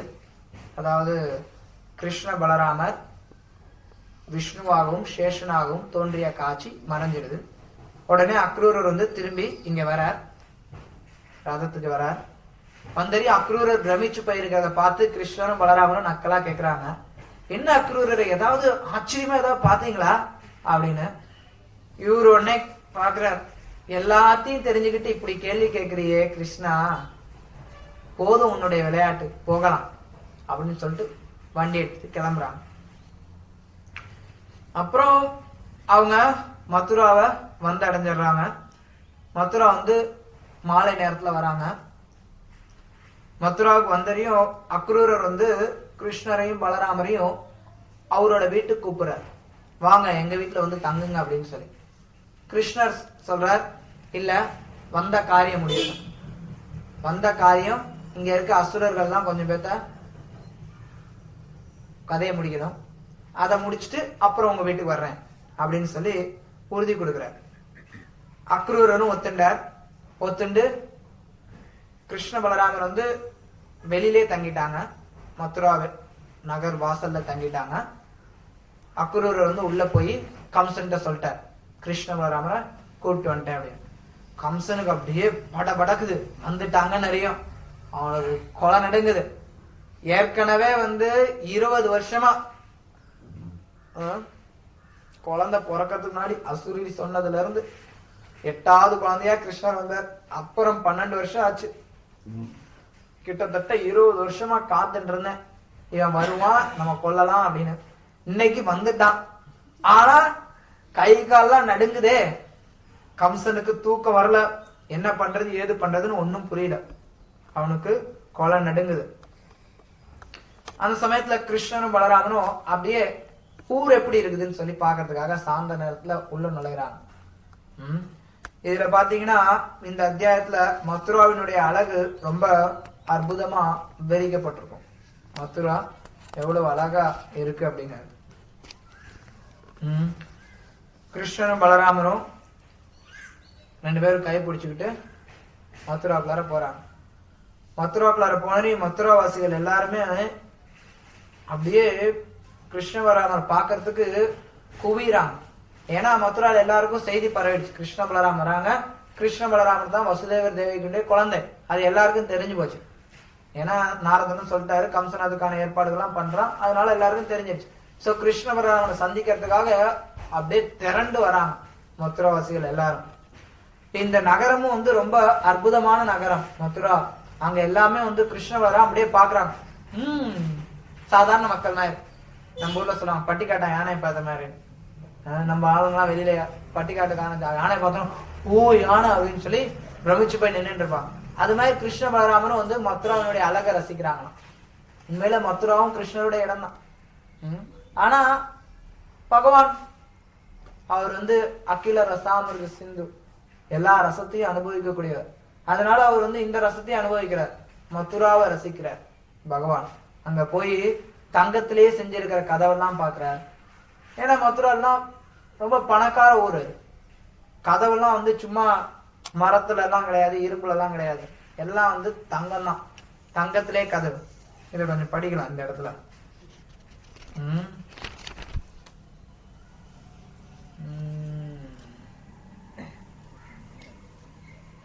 கிருஷ்ணரும் பலராமரும் அவர்களின் நண்பர்களான ஆயர்குல சிறுவர்களும் மதுராவினுள் வந்திருந்த செய்தி பரவியதும் நகர மக்கள் எல்லாம் தெருக்களில் கூடினார்கள். பெண்களும் இளம் நங்கையரும் அவர்களை காண்பதற்காக மேல் மாடங்களுக்கு சென்றார்கள். கிருஷ்ணர் மற்றும் பலராமரின் வருகைக்காக அவர்கள் மிகுந்த ஆவலுடன் காத்திருந்தார்கள். ஆவல் மிகுதியில் காரணமாக அவர்கள் சரியாக உடையணியவும் மறந்திருந்தார்கள். சிலர் ஆடைகளை இடம் மாற்றி அணிந்திருந்தார்கள். சிலர் ஒரு கண்ணில் மட்டும் மையிட்டிருந்தனர். சிலர் சிலம்பை ஒரு காலில் மட்டும் அணிந்து தோன்றினார்கள். இவ்வாறு அவசரத்தால் சரியாக அழகு செய்து கொள்ளாமல் கிருஷ்ணரை காண மாடங்களில் அப்பெண்கள் கூடினார்கள். சிலர் உணவருந்து கொண்டிருந்த சமயம் கிருஷ்ணனின் வருகையை பற்றி கேள்விப்பட்டதும் உண்பதை நிறுத்திவிட்டு மாடங்களுக்கு விரைந்தார்கள். நீராடி கொண்டிருந்தவர்களும் அரைகுறையாக விட்டுவிட்டு கிருஷ்ணரையும் பலராமரையும் காண வந்தார்கள். வீதி வழியே மெதுவாக புன்னகையுடன் வலம் வந்த கிருஷ்ணர் எல்லோரின் உள்ளங்களையும் உடனடியாக கவர்ந்தார். எப்படி கிருஷ்ணர் எப்படி வந்தார் அப்படிங்கறத இங்க சொல்லப்படுது. முந்தின பேராகிராஃப்ல மதுராவின் நுழைவாயில் முதல் தரமான பளிங்கு கல்லால் மிகவும் நேர்த்தியாக கட்டப்பட்டு கதவுகள் சுத்தமான தங்கத்தில் அமைக்கப்பட்டிருப்பதை கண்டார்கள். சுற்றிலும் மனோரகமான தோட்டங்கள் அமைக்கப்பட்டிருந்தன. பகைவர்கள் எளிதில் நுழைய முடியாதபடி நகரத்தை சுற்றி அகழிகள் அமைக்கப்பட்டிருந்தன. வீதி முனைகள் எல்லாம் தங்கத்தால் அலங்கரிக்கப்பட்டிருந்தன. நம்ம ஊர்ல சிமெண்ட் வச்சு ஹரே கிருஷ்ணா ரோடுன்னு கட்டுறாங்களா, அது மாதிரி தங்கத்துல டைரக்ஷன். செல்வந்தர்கள் பலரின் மனைகள் ஒரே வடிவில் ஒரே சிற்பியால் கட்டப்பட்டது போல விளங்கின. வீடுகளில் விலையுயர்ந்த மணிகள் பதிக்கப்பட்டிருந்தன. ஒவ்வொரு வீட்டை அடுத்தும் பழங்களும் மலர்களும் நிறைந்த தோட்டங்கள் இருந்தன. தோட்டங்களும் முற்றங்களும் பட்டு துணிகளாலும் மணிகளாலும் முத்துக்களாலும் வேயப்பட்ட சித்திர வேலைப்பாடுகள் நிரம்பிய திரைகளால் அலங்கரிக்கப்பட்டிருந்தன. முன் மாடங்களில் புறாக்களும் மயில்களும் நடைபெற்று குவிக்கொண்டிருந்தன. நகரின் தானிய கடைகள் பல்வேறு மலர்களாலும் அலங்கரிக்கப்பட்டிருந்தன. வீடுகளின் மத்திய வாயில்களில் நீர் நிரம்பிய கம்பங்கள் வைக்கப்பட்டு சுற்றிலும் தயிரும் நீரும் சேர்ந்த கலவை தெளிக்கப்பட்டது. கதவுகளின் மேல் மலர்களால் அலங்கரிக்கப்பட்ட தீபங்கள் சுடர்விட்டு கொண்டிருந்தன. மாவிலை தோரணங்களும் பட்டு திரைகளும் வாயில்களை அலங்கரித்தன. இது மதுராவினுடைய அழகு. சோ அத கிருஷ்ண பலராம் ரசிச்சுட்டே வராங்க. எல்லாரும் கிருஷ்ண பலராம சந்திக்கிறதுக்காக கூடுறாங்க. கூடுனும் போது அப்படியே போயிட்டே இருக்காங்க. அப்போதைக்கு அங்க ஒரு சலவை தொழிலாளி ஒருத்தர் இருக்கான். அந்த சலவை தொழிலாளியை பார்த்துறியும் கிருஷ்ணர் அவர்கிட்ட எனக்கு கொஞ்சம் துணி கொடுன்னு சொல்லி கேட்கிறார். துணி கொடுன்னு கேட்டறியும் அவன் கொடுக்க முடியாதுங்கிறான். கொடுக்க முடியாதுன்னு சொன்னது மட்டும் இல்லாம திமுறா பேசுறான். என்ன நீ, இது யாரோட துணி தெரியுமா உனக்கு? இது கம்சனோட துணி, ராஜாவோட துணி. நீ என்ன சின்ன பையன், ராஜாவோட துணியை போய் கேட்கிற, நீன்னு தர முடியாது போ அப்படின்னு சொல்லி மறுக்கிறான். கிருஷ்ணர் ஏன் அவன்கிட்ட போய் கேட்கணும்? கிருஷ்ணர் ஏன் அவன்கிட்ட போய் கேட்கணும்?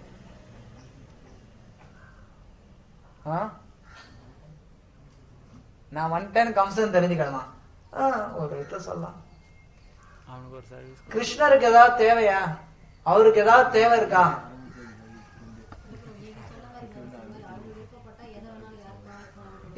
ஓகே, பட் கிருஷ்ணருக்கு ஏதாவது தேவை இருக்கா? அவருக்குன்னு எந்த தேவையும் கிடையாது. அவர் ஆத்மராமா, தன்னில் திருப்தி விடுறவர். இருந்தாலும் அவர் ஏன் ஒருத்தர்கிட்ட கேட்கணும்? அதுக்கு அவசியமே கிடையாது. இருந்தாலும் பகவான் அவனுக்கு ஒரு வாய்ப்பு கொடுக்கிறார். அவனுக்கு ஒரு வாய்ப்பு கொடுக்கிறார். அவன் என்ன எப்படி ரெஸ்பாண்ட் பண்றான் அப்படிங்கறத தெரிஞ்சுக்கிறார். அவனுக்கு ஒரு வாய்ப்பு கொடுக்கிறார். ஆனா அவன் முட்டாள்தனமா அந்த வாய்ப்பை நிராகரிக்கிறான். இதேதான் நம்மளும் பண்ணிட்டு இருக்கோம். கிருஷ்ணர் நம்ம எல்லாருக்கும் வாய்ப்பு கொடுக்கிறார், எவ்வளவோ கொடுக்கிறார். ரோட்ல பிரம்மாண்ட பிரமித்தே கோணே பாக்யவான் ஜீவ குரு கிருஷ்ண பிரசாதே பாய் பக்தி லத பீஜ். பல பல பிரம்மாண்டமா நம்ம சுத்தி திரிஞ்சுட்டு இருந்தோம். கிருஷ்ணரோட கருணையினால நமக்கு பக்தி அப்படிங்கிற விதை விதைக்கப்பட்டிருக்கு. இந்த உலகத்துல கோடான கோடி உயிர்வாளிகள் இருக்காங்க. நம்மளால கணக்கே போட முடியாத அளவு உயிர்வாளிகள் இருக்காங்க இந்த ஒரு உலகத்துல. இது மாதிரி பல லோகங்கள் இருக்கு இந்த பிரபஞ்சத்துக்குள்ளார. அது மாதிரி எத்தனையோ பிரபஞ்சங்கள் இருக்கு. அப்படின்னா எத்தனை கோடான கோடி ஜீவர்கள் நம்மளால கணக்கு போட முடியாத அளவுல ஜீவாத்மக்கள் இருக்காங்க. ஆனா நமக்கு கிருஷ்ணர் கருணையோட ஏதோ ஒரு அதிர்ஷ்டத்தால பாக்யவான் ஜீவனா இருந்த காரணத்தினால நமக்கு இந்த கிருஷ்ண பக்தி அப்படிங்கிறது கொடுக்கப்பட்டிருக்கு. ஆனா நமக்கு இது கிடைச்சும் நம்ம இத மந்தமா இருக்கும். கிருஷ்ணர் நமக்கு அவருடைய திருநாமத்தை கொடுத்திருக்கார், பக்தருடைய சங்கத்தை கொடுத்திருக்கார், ஒவ்வொருத்தருக்கும் ஒரு சில திறமைகளை கொடுத்திருக்கார் கிருஷ்ண பக்தியை புரிஞ்சுக்கிறதுக்கு. ஆனாலும் நம்ம தெரிஞ்சே விஷம் குடிக்கணும். அதான் பாடணும் முதல்ல. தெரிஞ்சே நம்ம விஷத்தை குடிச்சுட்டு இருக்கோம். ராதா கிருஷ்ணருக்கு பூஜை பண்ணாம, பகவான் கிருஷ்ணரை முறையா வழிபடாம இன்னும் புலனின்பத்துல ஆர்வத்தோட இருக்கும். கிருஷ்ணர் அவருடைய ஆர்வத்துல அவர் வாய்ப்பு கொடுக்கிறார் அந்த சலவை தொழிலாளிக்கு. ஆனா அவன் மறுக்கிறான். நான் தர முடியாது, இது மன்னருடைய துணி அப்படிங்க. உடனே கிருஷ்ணர் கோவம் வந்துருச்சு. அவர் உடனே கைய வச்சு பொட்டுன்னு தலையில போடுறார். உடனே அவன் தலை தனியா வந்து, என்ன இது கைய வச்சு இப்படி அடிச்ச தலை தனியா வந்துருதுங்கிறீங்க? கிருஷ்ணர் அவருடைய எந்த அங்கத்தையும் எப்படி வேணாலும் உபயோகப்படுத்த முடியும். இது எங்க சொல்லப்பட்டிருக்கு? யாருக்கு தெரியும்?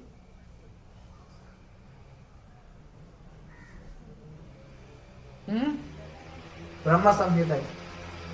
வேற யாருக்கு தெரியும்? அவங்க பிரம்ம சம்ஹிதைன்னு க்ளோ கொடுத்துட்டாங்க. சொல்லுங்க.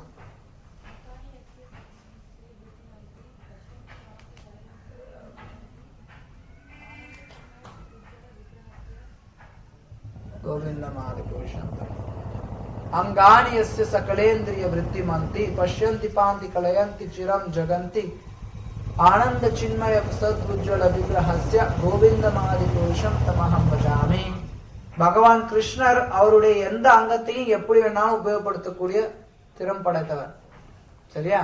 அதனால கிருஷ்ணர் அவருடைய கையை வச்சு வெட்டினது அப்படிங்கிறது ஒரு பெரிய விஷயம் கிடையாது.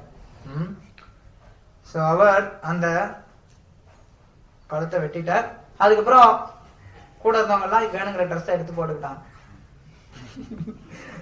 அப்புறம் அப்படியே கிருஷ்ணர் போயிட்டு இருக்கார். அங்க இன்னொரு தையல்காரன் துணி தைக்கிறவன் கிருஷ்ணருக்கு அவருக்காக அழகா ஒரு ட்ரெஸ் எடுத்து கிருஷ்ணா அப்படின்னு சொல்லி அன்போட கொடுக்குறான். அதையும் கிருஷ்ணர் ஏத்துக்கிட்டு அவனுக்கு சாரூபிய முக்தியை கொடுக்கிறார்.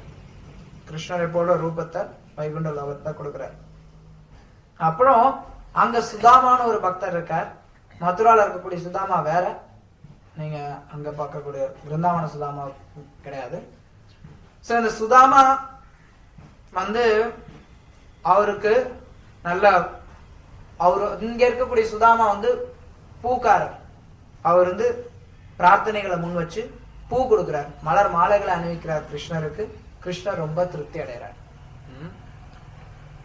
அப்புறம் அப்படியே நடந்து போயிட்டே இருக்கிறார். அடுத்த சாப்டர் தான் அங்க ஒரு கூனி பெண்மணி ஒருத்தி இருக்கா. அந்த கூனி சந்தனம் கரைச்சு வச்சுன்னு இருக்கா. அவகிட்ட போய் கிருஷ்ணர் ஜோக் அடிக்கிறார். ஏய் இங்க பாரு, ரொம்ப அழகான பெண்மணி, எவ்வளவு அழகா உயரமா எவ்வளவு அழகா இருக்கிறப்ப அப்படின்னு சொல்லி கிருஷ்ணர் நக்கல் அடிக்கிறார் அந்த பெண்ணை. அப்ப அவ சொல்றா, அவன் நினைக்கிறா, அவர்கிட்ட சொல்லி கேட்கிறார் கிருஷ்ணர், எனக்கு சந்தனம் கூட அப்படிங்கிற. அவன் நினைக்கிறா, நான் கம்சனோட சேவகி, கம்சனோட ஆளவ இருந்தாலும் நான் கம்சனுக்கு போய் இந்த சந்தன பசையை கொடுக்கலன்னா கம்சன் ரொம்ப கோவப்படுவான். இருந்தாலும் கிருஷ்ண பலராமருக்கு கொடுத்தனா அது அதை விட உயர்ந்தது அப்படின்னு சொல்லி கிருஷ்ண பலராம் கொடுக்குறான். உடனே கிருஷ்ண பலராம் வந்து ரொம்ப சந்தோஷப்படுறாங்க. உடம்பு ஃபுல்லா பூசிக்கிறாங்க. பூசினரி கிருஷ்ணர் வந்து அப்படி பின்னாடி முதுகுல வச்சு அப்படின்னு ஒரு அழுத்தழுத்துறார். உடனே அந்த பெண்மணி ரொம்ப அழகான ஒரு பெண்மணிய வந்துடுறார். சோ இங்க அந்த பெண்மணி அழகா வந்தறியும் உடனே அவ வந்து கிருஷ்ணரை தன்னுடைய இச்சைக்கு ஈடுபடுத்திக்கணும்னு சொல்லி விருப்பப்படுறான். தன்னுடைய காமத்திற்கு உபயோகப்படுத்திக்கணும் கிருஷ்ணர் அப்படின்னு சொல்லி விருப்பப்படுறான்.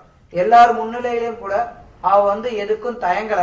ஏன்னா கிருஷ்ணர் இருக்கார் அந்த இடத்துல, எதுக்கு தயக்கம்?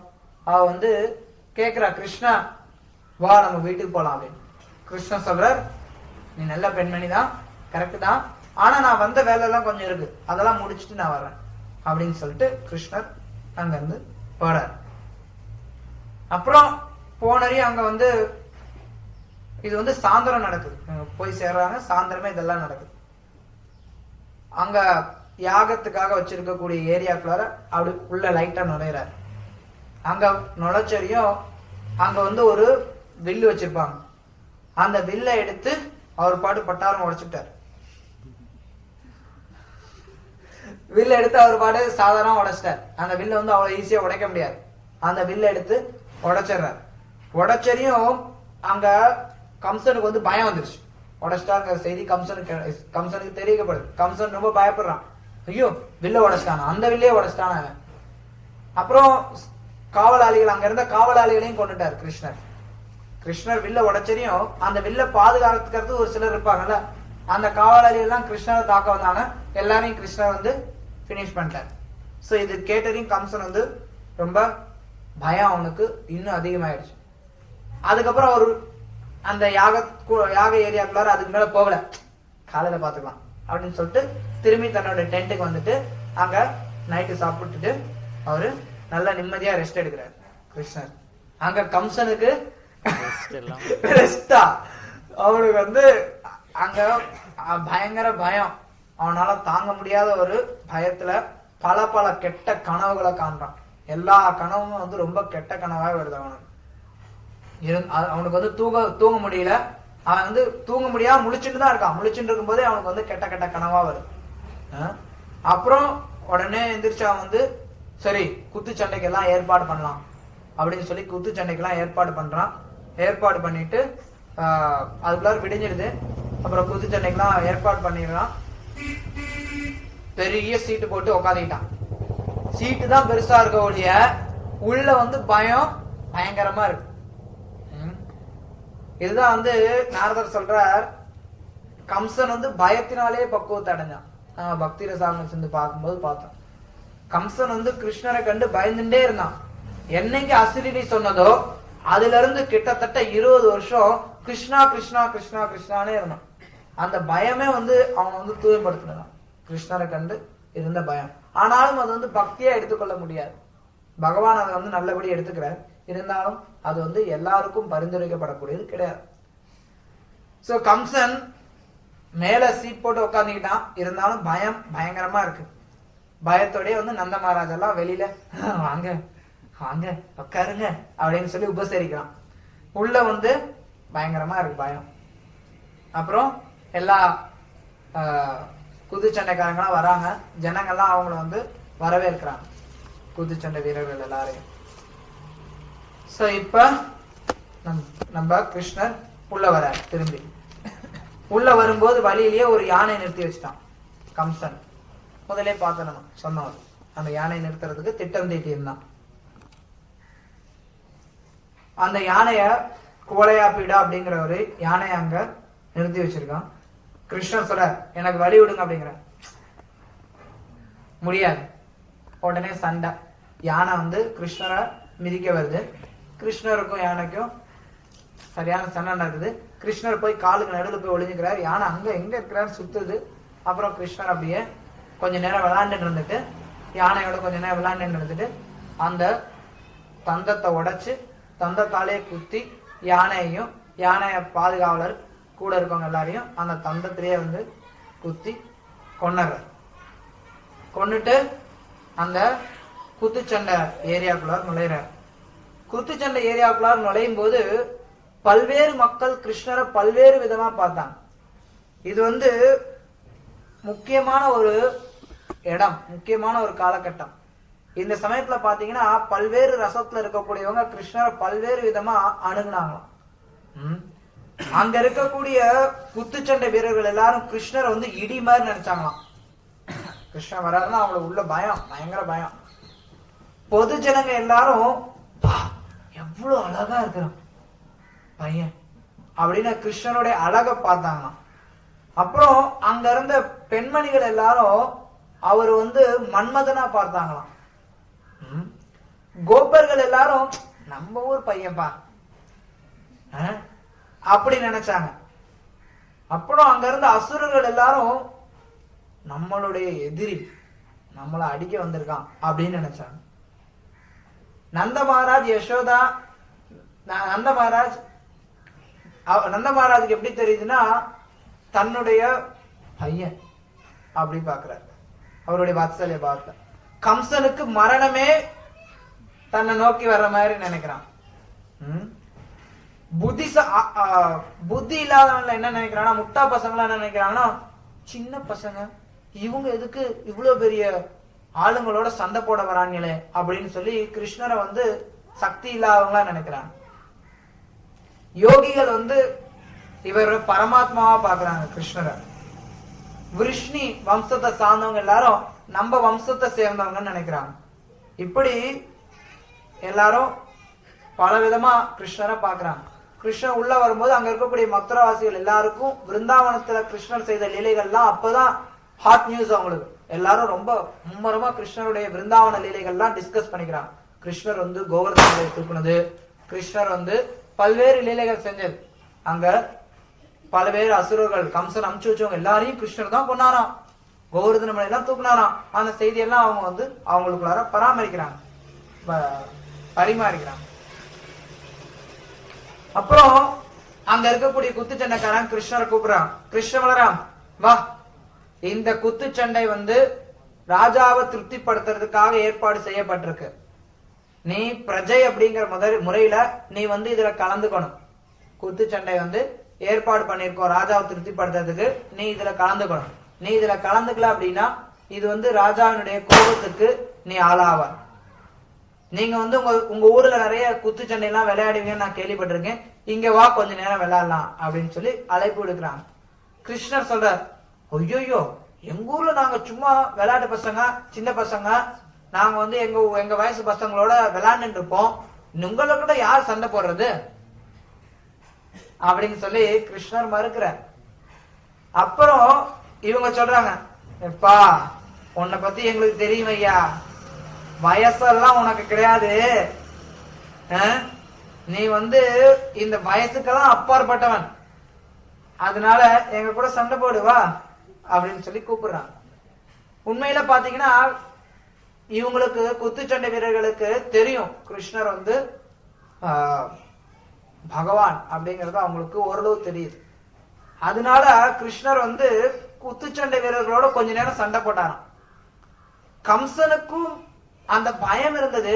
ஆனா கம்சனுக்கு கிருஷ்ணர் வாய்ப்பே கொடுக்கல. போனார், தும்மு தும்மு தும்மு தும்முன்னு குத்துனாரு, கொண்டுட்டார். ஆனா குத்துச்சண்டை வீரர்களோட கொஞ்ச நேரம் அவங்களுக்கு அந்த ரசத்தை பரிமாறிக்கிட்டார் கிருஷ்ணர். சோ இப்படி அழைப்பு தெரியும். கிருஷ்ணர் பலராமரும் போய் சண்டை போடுறாங்க. ஒரு ஆள் சானுரா, இன்னொரு ஆள் முஷ்டிகா செலக்ட் பண்ணிட்டு சண்டை போடுறாங்க. மக்கள் எல்லாரும் வேடிக்கை பாக்குறாங்க. குத்துச்சண்டையில என்னெல்லாம் நிபுணம் இருக்கோ அந்த எல்லா நிபுணமுமே அவ்வளவு அருமையா எடுத்து காட்டப்பட்டதான். இந்த குத்துச்சண்டை அப்படிங்கிறது ரொம்ப காலமா இருந்து வரக்கூடிய ஒரு அற்புதமான ஒரு விளையாட்டு. சும்மா பிறக்கமா புஜு புஜு புஜு குத்திக்கிட்டு கிடையாது, பாக்குறதுக்கே சகிக்காம அது கிடையாது. குத்துச்சண்டையில பல விதமான கலைகள் இருக்கு. அதுல உடல் நயனங்கள் எப்படி நகர்றது, எப்படி வர்றது, அதெல்லாம் பல நுட்பங்கள் இருக்கு, நுணுக்கங்கள் இருக்கு. அத வெளிக்காட்டினாங்கன்னா எல்லா விதமான ஒரு குத்துச்சண்டைனா அதுல என்னெல்லாம் சிறப்பம்சங்கள் இருக்குமோ அது எல்லாத்தையுமே பார்க்க முடிஞ்சதுதான் ஜனங்களால. ஏன்னா கிருஷ்ணர்ல குத்துச்சண்டை போறாரு. அவர் எது பண்ணாலும் எல்லாத்தையுமே வந்து பர்ஃபெக்டா பண்ணுவார். பிரபுபாதான் சொல்றார், திருடினாலும் கிருஷ்ணரை நீ திருடன் எடுத்துட்டாலும் கிருஷ்ணர் தான் எல்லாத்தையும் விட சிறந்த திருடன் நீ ஏத்துக்கணும். அதன் மூலமா அவரு தான் கடவுள் அப்படிங்க. கிருஷ்ணர் அந்த குத்துச்சண்டையில நுட்பங்கள் எல்லாத்தையும் ரொம்ப அருமையா எல்லாருக்கும் காட்டினார். அப்ப அங்க இருந்த பெண்கள்லாம் வந்து புலம்புறாங்க, ஐயோ இது சரியில்லைப்பா, இவ்வளவு பெரிய மலை மாதிரி இருக்காங்க இந்த ரெண்டு பசங்களும், சாணூரனும் முஷ்டிகனும், இந்த சும்மா ஏதோ விளையாட்டு பசங்க மாதிரி இருக்காங்க ரெண்டு பேர், இவங்க கூட சண்டை போட வச்சிருக்காங்களே, இது வந்து நீதிக்கு அடுக்குமா? இது எந்த ஒரு நியாயம்? இதெல்லாம் அடுக்குமா? நியாயம் கிடையாது அப்படின்னு சொல்லி எல்லாரும் புலம்புறாங்க. சோ அவங்க எல்லாம் ஓரளவுக்கு புலம்பின்னு இருக்காங்க. அவங்களுடைய புலம்பல் அதிகமானதுக்கு அப்புறம் கிருஷ்ண பலராம் ரெண்டு பேரும் முடிப்படாங்க, போதும் விளையாண்டது, முடிச்சிடலாம். இனிமேட்டு நம்ம பண்ணிட்டு இருந்தோம்னா நம்ம பக்தர்கள் எல்லாம் அவங்களால தாங்க முடியாது. எப்படி வந்து கிருஷ்ணர் காளியனோட விளையாடும் போது கொஞ்ச நேரம் விளையாண்டாரு, அப்புறம் வந்து கொஞ்ச நேரம் காளியனோட அப்படி படுத்துக்கிட்டு இருந்தாரு. அப்புறம் இனிமேட்டு இப்படியே இருந்தோம்னா நம்ம ஆளுங்க எல்லாம் கஷ்டமாயிடுவாங்க அப்படின்னு சொல்லிட்டு ஏறி டான்ஸ் ஆட ஆரம்பிச்சிட்டார். அது மாதிரி இங்க வந்து கொஞ்ச நேரம் அப்படி ஜாலியா சண்டை போட்டு இருந்தார். அப்புறம் தாங்காதீது அப்படின்னு சொல்லிட்டு கொல்லலாம்னு சொல்லி முடிவு பண்ணி குத்து விட்டாரு. கிருஷ்ணர் என்ன பண்ணாருன்னா 2 குத்து விட்டாரு, கைய பிடிச்சாரு, கைய பிடிச்சு சக்கரத்தை சுழற்ற மாதிரி சுத்தினார். சுத்தினதுலயே அவன் வந்து காலி ஆயிட்டான். அப்புறம் பலராமர் வந்து முஷ்டிகனை ஒரே குத்து குத்துறாரு, முடிஞ்சு போச்சு. உடனே மத்த குத்துச்சண்டை வீரர்களும் குடுகுடுன்னு ஓடி வந்தாங்க, எல்லாரையும் சும்மா ஈஸியா கொண்டு போட்டாங்க. உடனே கம்சன் வந்து எதிர்ச்சிட்டான், சண்டை முடிஞ்சு போச்சுன்னு சொல்லிட்டு, இந்த பசங்க 2 பேரையும் மதுரா விட்டு வெளில துரத்துங்க, விருந்தாவனத்துக்கு பசங்க 2 பேரையும் வெளில துரத்துங்க, வசுதேவர், உக்ரசேனர், நந்த மகாராஜ் எல்லாரையும் உடனே கொல்லுங்க அப்படின்னு சொல்லி கட்டளை இடுறான். உடனே கிருஷ்ணருக்கு பயங்கர கோவம் வந்துச்சு, நீ யாரியா கட்டளை போறதுக்கு, எங்களை வேலை துரத்துறதுக்கு அப்படின்னு சொல்லிட்டு கட கட கட கட கட கடன்னு மேல ஏறினாரு. மேல உட்காந்துன்னா புடிச்சு தர தர தர தர தர தரான்னு இழுத்துட்டு வந்தான். அவர் இழுத்துட்டு வந்தார். அவன் வந்து உடனே கத்தி அந்த என்ன சொல்லுவாங்க, கேடயம் எல்லாத்தையும் எடுத்துக்கிட்டு தாக்க வந்தான் கிருஷ்ணரை. கிருஷ்ணர் அதெல்லாம் அப்படி தட்டி விட்டுட்டு முடிய புடிச்சு கர கர கர கர கரன்னு மேல இருந்து கீழே இழுத்துட்டு வந்தாரு. இழுத்துட்டு வந்து அந்த எந்த இடத்துல குத்துச்சண்டை நடந்ததோ அந்த ஸ்டேஜுக்கே தூக்கிட்டு வந்துட்டாரு. தூக்கிட்டு வந்து துமு துமு துமு துமுன்னு குத்துனாரு. பஸ் பினிஷ், செத்து போயிட்டான். அவன் செத்து போயிட்டான் அப்படிங்கறத எல்லாருக்கும் காட்டணுங்கிறதுக்காக கிருஷ்ணர் வந்து கம்சன் அப்படியே அந்த கிரவுண்ட் ஃபுல்லா அப்படியே இழுத்துன்னு போயிட்டான், செத்து போயிட்டான் அப்படின்னு. இதுக்கு வந்து என்ன உதாரணம் கொடுக்கப்படுதுன்னா, ஒரு சிங்கம் வந்து யானையை கொன்னுடுச்சு அப்படின்னா சிங்கம் வந்து தன்னோட கெத்தை காட்டுறதுக்காக யானையை வந்து தர தரன்னு இழுத்துட்டு போகுமா. அது மாதிரி கிருஷ்ணர் வந்து கம்சனை தர தரன்னு இழுத்துட்டு போறார். இழுத்துட்டு போய் கிருஷ்ணர் போறார். கிருஷ்ணர் ஆனா கம்சனுக்கும் வந்து சாரூபிய முக்திய கொடுத்தார். உடனே கம்சனுடைய 8 சகோதரர்கள் எல்லாரும் வந்து கிருஷ்ணரை தாக்கிறதுக்காக வராங்க. ஆனா கிருஷ்ணர் வந்து அவங்கள வந்து கொல்றதுக்கு விருப்பப்படல. ஏன்? கம்சனுடைய 8 சகோதரர்கள் வராங்க, அவங்கள கொல்றதுக்கு கிருஷ்ணர் விருப்பப்படல. ஏன்னா எல்லாம் மாமனுங்க, மாமனை கொல்லாமா, சொந்தக்காரங்களை கொல்லாமா? இதே கேள்விதான் அர்ஜுனன் கேட்பான். அர்ஜுனன் பிரபுபாத் தன்னுடைய பொருளுரையில விளக்குவ அர்ஜுனன் கேட்பான், அரிசூதனா அப்படிமா கிருஷ்ணர, எதிரிகளை கொல்றவன் நீ, மதுசூதனா அரக்கனை கொல்றவன் நீ, சொந்தக்காரங்களை கொல்லுவியா? அர்ஜுனன் கேட்பான் கிருஷ்ணர்கிட்ட, நீ வந்து உன்னோட குருவை கொல்லுவியா, சாந்திமணி முனிய கொல்லுவியா, இல்ல உன்னோட பார்ட்னர் உக்ரசேனரை நீ கொல்லுவியா, என்ன போய் பார்ட்னரையும் குருவையும் கொல்ல சொல்றிய இப்படின்னு அர்ஜுனன் கேட்பான். உண்மையில கிருஷ்ணர் வந்து அதேதான் இங்க, எப்படி மாமங்காரங்களாச்சு இவங்க கொல்லக்கூடாது அப்படின்னு சொல்லிட்டு நிக்கிறார். ஆனா கம்சனை கொண்டுட்டாருல, முதல்ல கம்சனும் மாமன் தானே. ஆனா கிருஷ்ணர் வேற கம்சனை கொல்லணுங்கிறது அவரோட குறிக்கோள். அதனால அதை வந்து மேட்டர் முடிச்சார். மத்தவங்க எல்லாம் யோசிச்சார், இவங்க எல்லாம் நம்ம கொல்லாமா அப்படின்னு. பலராம் நீ பாத்துக்கோ. பலராமர் வந்து ரோகிணியோட பையன், அதனால மாமன் முறை ஒரு விதத்துல வந்தாலும் நேரடியா மாமன் கிடையாது. அதனால பலராம் நீ பாத்துக்கோ அப்படின்னு சொல்லி பலராமர் விட்டார. பலராம் எல்லாரையும் டமால் டமால் போட்டு அடிச்சு விட்டாரு.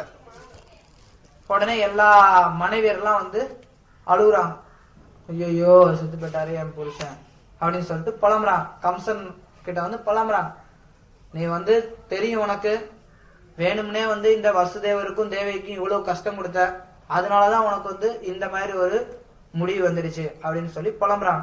கிருஷ்ணர் வந்து அவங்க எல்லாம் சமாதானப்படுத்துற, பரவாயில்ல ஒன்றும் கிடையாது, வருத்தப்படாதீங்க அப்படின்னு சொல்லிட்டு கிருஷ்ணரே வந்து அவருடைய முன்னிலையிலே அந்த இறுதி சடங்குலாம் நடத்தி வைக்கிறார். அப்புறம் தேவகி வசுதேவர் 2 பேரையும் விடுவிக்கிறார். விடுவிச்சுட்டு அவங்களுடைய காலை தொட்டு கும்பிடுறார். தேவகி வசுதேவருடைய பாதத்தை தொட்டு கும்பிடுறார். அவங்களுக்கு ஆனா கிருஷ்ண பலராமருடைய நிலை தெரியும். அதனால நந்த மகாராஜுக்கும் யசோதைக்கும் இருக்கக்கூடிய உறவுக்கும் வசுதேவ தேவிக்கு இருக்கக்கூடிய உறவு வந்து வித்தியாசமானது. ரெண்டுமே வாத்சல்ய பாவம் தான், ஆனா ரெண்டுலயும் அதனுடைய ஆழம் வந்து வேறுபடும். சோ அதனால வசுதேவர் தேவிக்கால யசோதாவும் நந்த மகாராஜனும் எப்படி பழகுறாங்களோ அதே விதத்துல பழக முடியல. ஏன்னா அவங்களுக்கு தெரியும் இவர் வந்து பகவான் அப்படிங்கிறது தெரிஞ்சதுனால அவங்க வந்து ஒரு பயபக்தியோட நிக்கிறாங்க இந்த இடத்துல. சோ இதோட இந்த 43வது அத்தியாயம் முடிவுறுது.